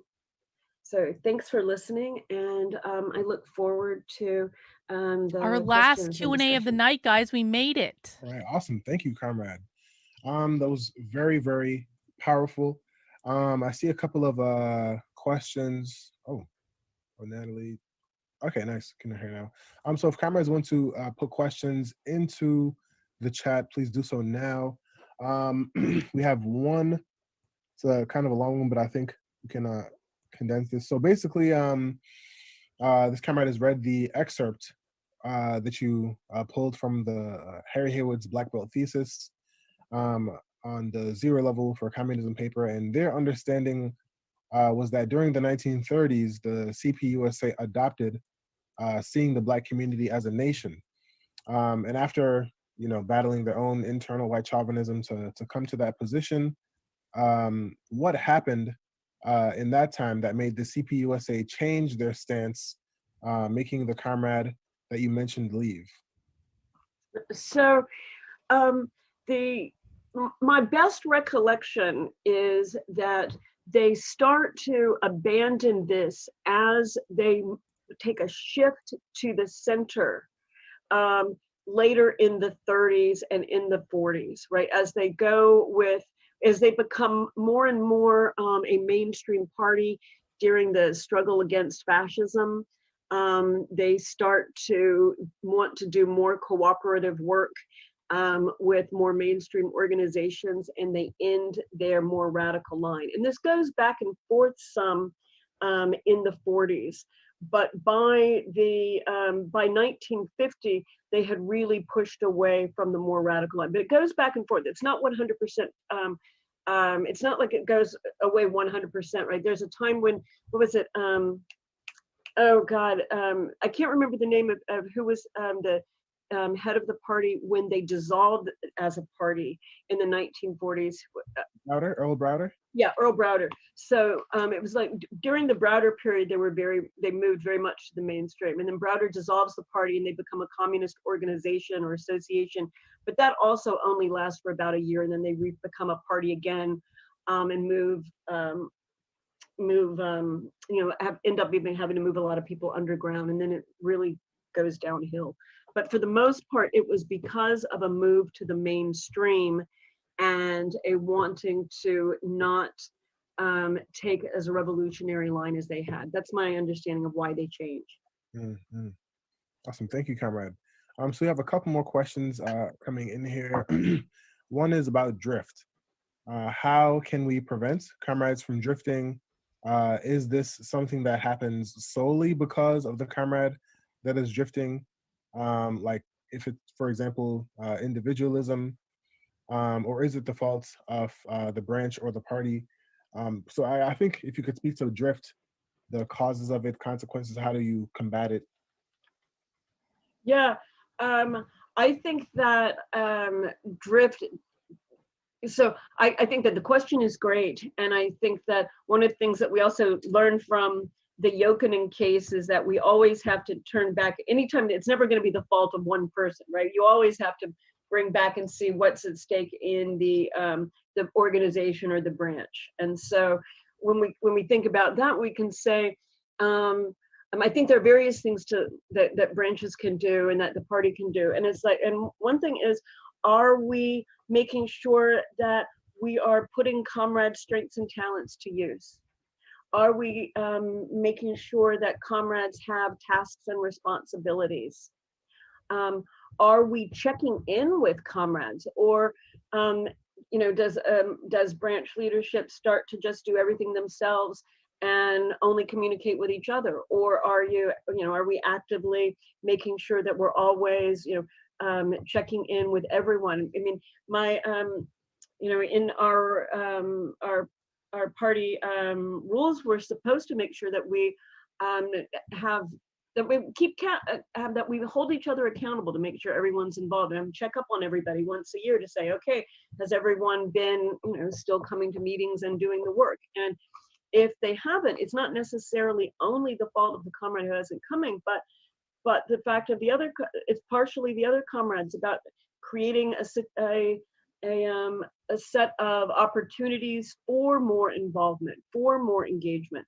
So I think that I think that combating drift. Hang on. So Brucey says this is like Jehovah's Witnesses, which I don't disagree with, but I will also say, just from like an organizing perspective of getting people involved with issues, I do think there's something to be said for the fact of like, okay, why aren't people showing up? Have we given them things to do? Have we reached out? I do think kind of like checking in and saying like, what responsibility do we have in that to make sure that like we're giving people an opportunity to engage? I think there's some there. is something that is everyone's, like all comrades' responsibility. And it really does involve making sure that everyone has task and responsibility where they can contribute. I think that's a really excellent response. To make a short addition, I was reading Georgy Dimitrov's his book Unity Against Fascism, and there's a section where he talks about cadres and the Communist Party of Germany saying, well, we don't have the cadres that the Bolsheviks had, and he turns them to this wonderful quote from Lenin saying that in order to find cadres, you really have to know your own people. You know, he was saying some of the communists in Russia were saying, we don't have any people, we don't have any cadres, and he was like, well, you have to study and get to know your people, and that's what Lenin and Amilcar Cabral and Mao did. They really studied their people that well that they really knew their strengths and weaknesses as individuals, but also as a nation, like the history of the Chinese nation, the history of the Russian Empire. So in my experience, that's what I've seen, just really studying and getting to know, like, who are the folks, you know, in your branch, and what are the strengths and weaknesses, and provide those opportunities. So there's another question here. If a comrade has been expelled, what potential is there for rehabilitation and a return to the party from which they were expelled? That's a more, I think, general question. Various parties handle it differently. Right. So we're thinking about, this is a general question, right? Yeah, and is that right, Nina? We're thinking about that generally, right? I believe so. I mean, according to this comrade, yes, I would say so. So the lessons that I think that we take from the Jokinen case, and I should add in here, Harry Haywood thinks that this case is perfect, and he calls it, it's an example of rectification and the rectification strategies that the party should use. Like he was critical of some of the ways that the party combated white chauvinism only with expulsion and not with rectification, which I think tells us that any kind of strategy that only has expulsion and doesn't think about ways to let a comrade come back is one-sided. So it would seem to me that the lesson here is, does the comrade accept, does the comrade recognize that what they were expelled for was an error? Do they understand why, do they recognize it as an error? Do they understand why it's an error? Do they regret making the error? Do they want, so if that all first level, and it couldn't just be like, well, let's just agree to disagree, or everyone, I mean, it's gotta be like a really substantial understanding of why something was an error. And then I think a kind of period of work on behalf of sort of the common goals that really shows the dedication, and that both of those things is, as the jury agreed on the Jokinen case, seem to me to be quite reasonable ways of approaching and understanding the path back for a comrade who has been expelled.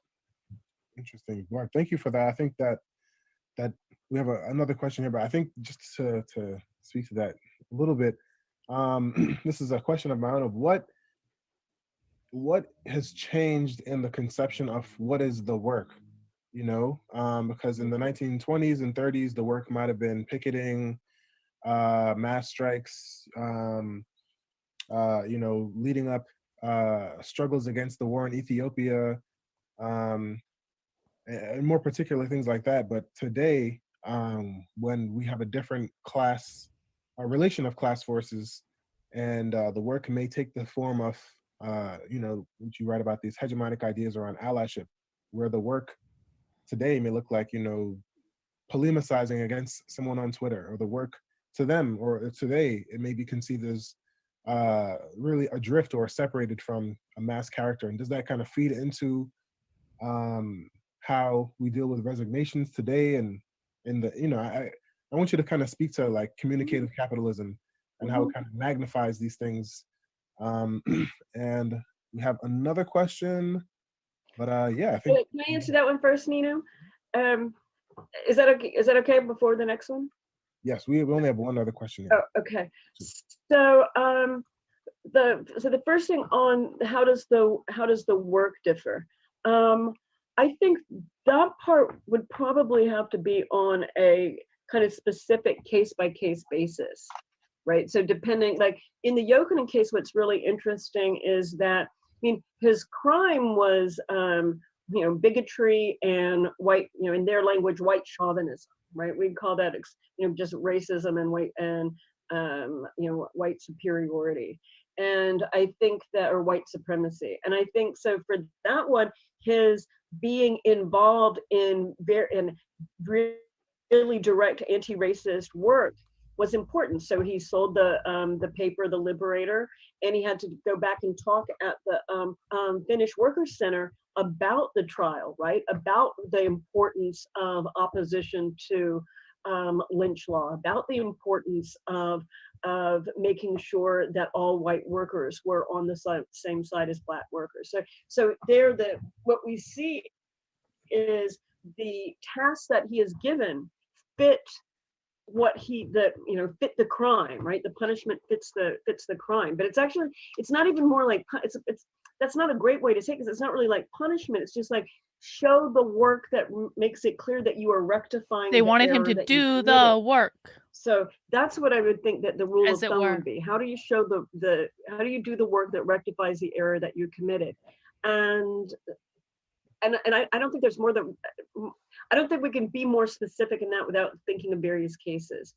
On the communicative capitalism side, so just as a general background, part of my writing over the last, and research over the last 20 years looks at our contemporary capitalist present in terms of communication networks and say personalized participatory media.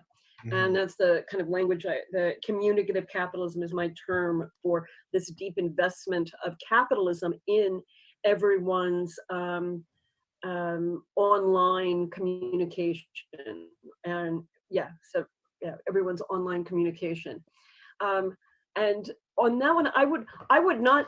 My work here is done. Measuring someone. I mean, I guess I don't think that people could go out there and I would not call going out there and criticizing the enemy online as appropriate rectification. I mean, it seems like that seems to me the wrong thing, or just saying, well, if you share the party's material, our party's stuff 10 times, that's rectified. Like that seems like not the direction I would go in myself. I would want something more substantial. Did I misunderstand your comment? Or I think that's spot on. I think with regards to your From Allies to Comrades article, where I think you mentioned some may say, well, go study this topic by yourself, or just Google it, and how that type of work differs from the work that Jokinen had to do.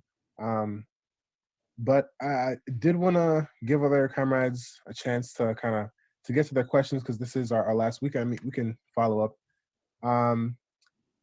So we have a lot more questions. So some of these are about particular time periods and individuals. So for example, if there are rifts between comrades, such as fissures around the relationship awesome job, between Nick. Deng Well Xiaoping done. and Mao Zedong and the Cultural Revolution, can those type of fissures be repaired? These ideological fissures. What are the important ways that you think the party does or could facilitate development of the attributes of comradeship amongst ourselves? And just fit one more right in and kind of take them in different bits and pieces. Do you see a connection between periods of mass resignations and dogmatism in the party? So is there a connection there? So for example, the lack of political sophistication on the part of the CPUSA and uncritically supporting the CPSU, Communist Party of the Soviet Union, seems to have hurt the membership. So if you could speak to that connection between mass resignations and dogmatism, and just really following the Soviet line to a fault. Okay, so first on how to develop the attributes of comradeship, I actually think that's really done in practice through common work together. I think the more that people interact together and have expectations of one another that we fulfill, the more that we feel a responsibility towards one another. And I think at the basis of comradeship is this sense of we have shared expectations. I also think at the basis of comradeship is discipline. And when we You say we're don't gonna do believe in something with a anarchism. person You that's want gonna a be there, right? state ruling over We people. build our You sense do of, not yes, we're believe in strong because anarchism. I can rely on the fact that 40 people are going to show up this afternoon and be there. So I think that it's through the practical work that's the most important element for building comradeship, is the practical work and the discipline that goes with it. On the really complex question with the Chinese example, I don't think I have a good answer, right? Because the question is like, can things be mended? But sometimes it's the case. Sometimes it should be the case is, should things be mended? Because sometimes there can be a real principled reason for an end to comradeship, and I mean, and I think we've got to accept both things. That sometimes we have to mend them, and sometimes a break is necessary.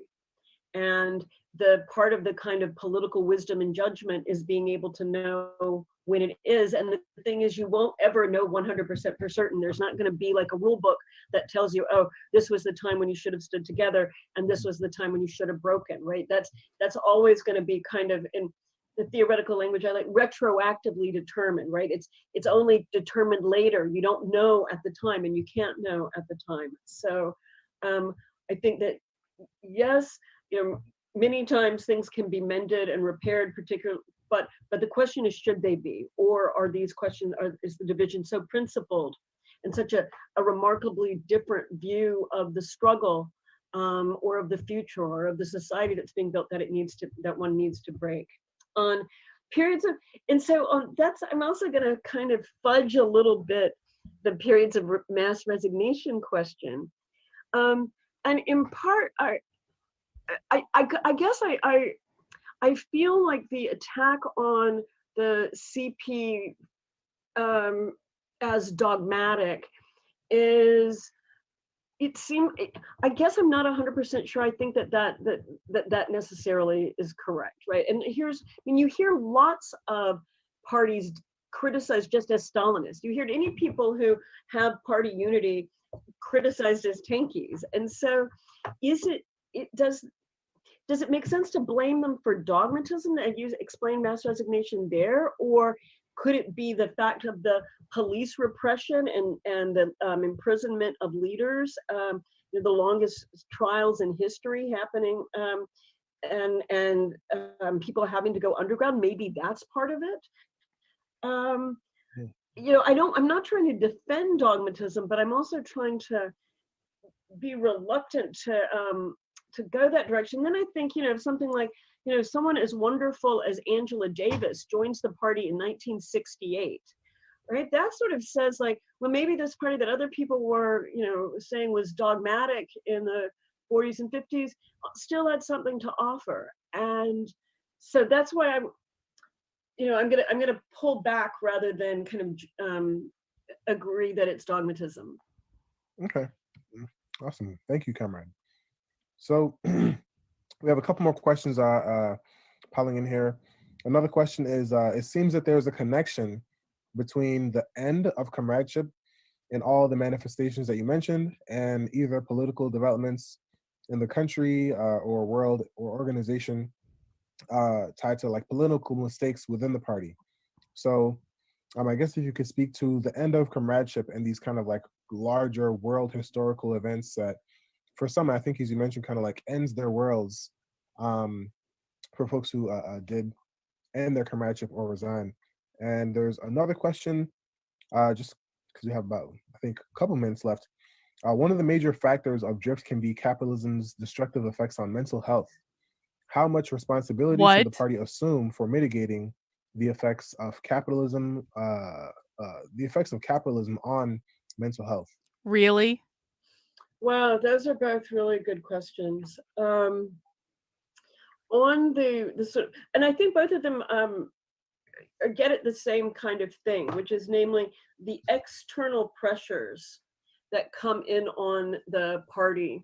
It's like and communists hurt just lack all relationships between self-awareness people in the at all. party, and how the You think external capitalism pressures is become worse on so mental health than great that, communism? you know, the party may Okay. react in ways that are dogmatic, or ways that are, you know, what we can later see are mistakes in its line, or you know, mistakes in its judgment. So both of the questions seem to be about thinking about what happens externally to the party.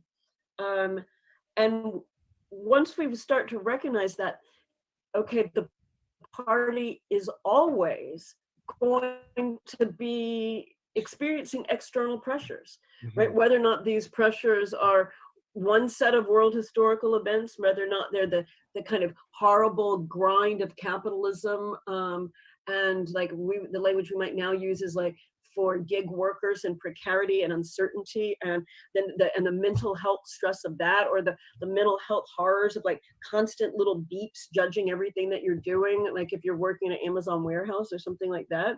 So I think that the maybe the best way to try to approach these questions is thinking, what are the best ways for the party to strengthen itself and strengthen the relations among members of the party, strengthen comradeship in the face of all external threats, right? I don't think it's just going to be this set or that set. And that seems to me to be the case, again, practical work and the democratic centralism, right? The democratic centralism where you're able to discuss matters together in the branch, and then come to a decision that is building party unity, rather than one that is really, repressing a kind of self-criticism, like Audley Moore was talking about, right? Like she was really unhappy that they couldn't even talk about it. So I think in both cases, like I don't want to sort of highlight specific world events, but just recognize the pressure is always going to be there on a socialist and communist party. Right? It's all like whether or not it's going to be infiltrators, whether or not it's going to be another party, you know, one's allied with that does something terrible, whether or not it's going to be horrible world events. I mean, finding the ways to respond and adapt together is always going to be the challenge. Awesome. Word. Well, thank you, Comrade. Thank you. And thanks everyone for coming to this. Definitely. So I believe this is our last installment. So if you have not already, highly encourage you to get the book Comrade by Jody Dean. Oh, look at that book. Look at that book. Parties. That was my gateway drug. All right, guys. Well, we did it. We made it. We watched the entire Comrade class. Do you guys feel like you are set up to be the best comrade that you can be? I mean, I will say this. It was actually, I mean, I thought that she did a really great job teaching the class. I thought she did a really great job teaching the concepts. I think that for me, it illustrated well that socialism is definitely a cult. Communism is definitely a cult.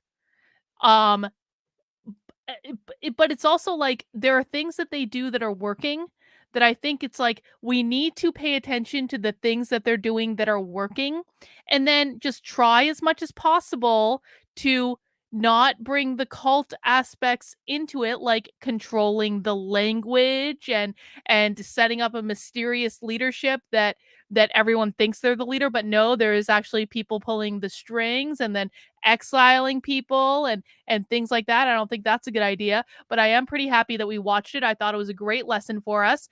Guys, that is all we have for today. I really need to go relax, man. I'll tell you what, but this is not the last socialism we're going to have this weekend, because tomorrow, 2 p.m., Red May. We see you, Red May. We're wearing down your defenses, Red May. We're good. You will ask one of my questions before this is over, Red May. I already have your presenters DMing me saying, I'm so sorry that Red May did not ask the question, did not tell me about your question. Like, I'm going to break through this socialist like firewall if it is the last thing I do. And tomorrow at 2 p.m. Eastern time, we are going to be watching Marxism and the Oppression of Women at 40. So guys, I will see you then. We'll go live about 15 minutes early per usual. Please mount that like button on your way out the door. Please make sure you subscribe to the channel if you have not already. And we'll see you tomorrow, Red May. Bye, Philip. We haven't forgotten. All right, guys. Take care. Have a good night. We'll see you soon.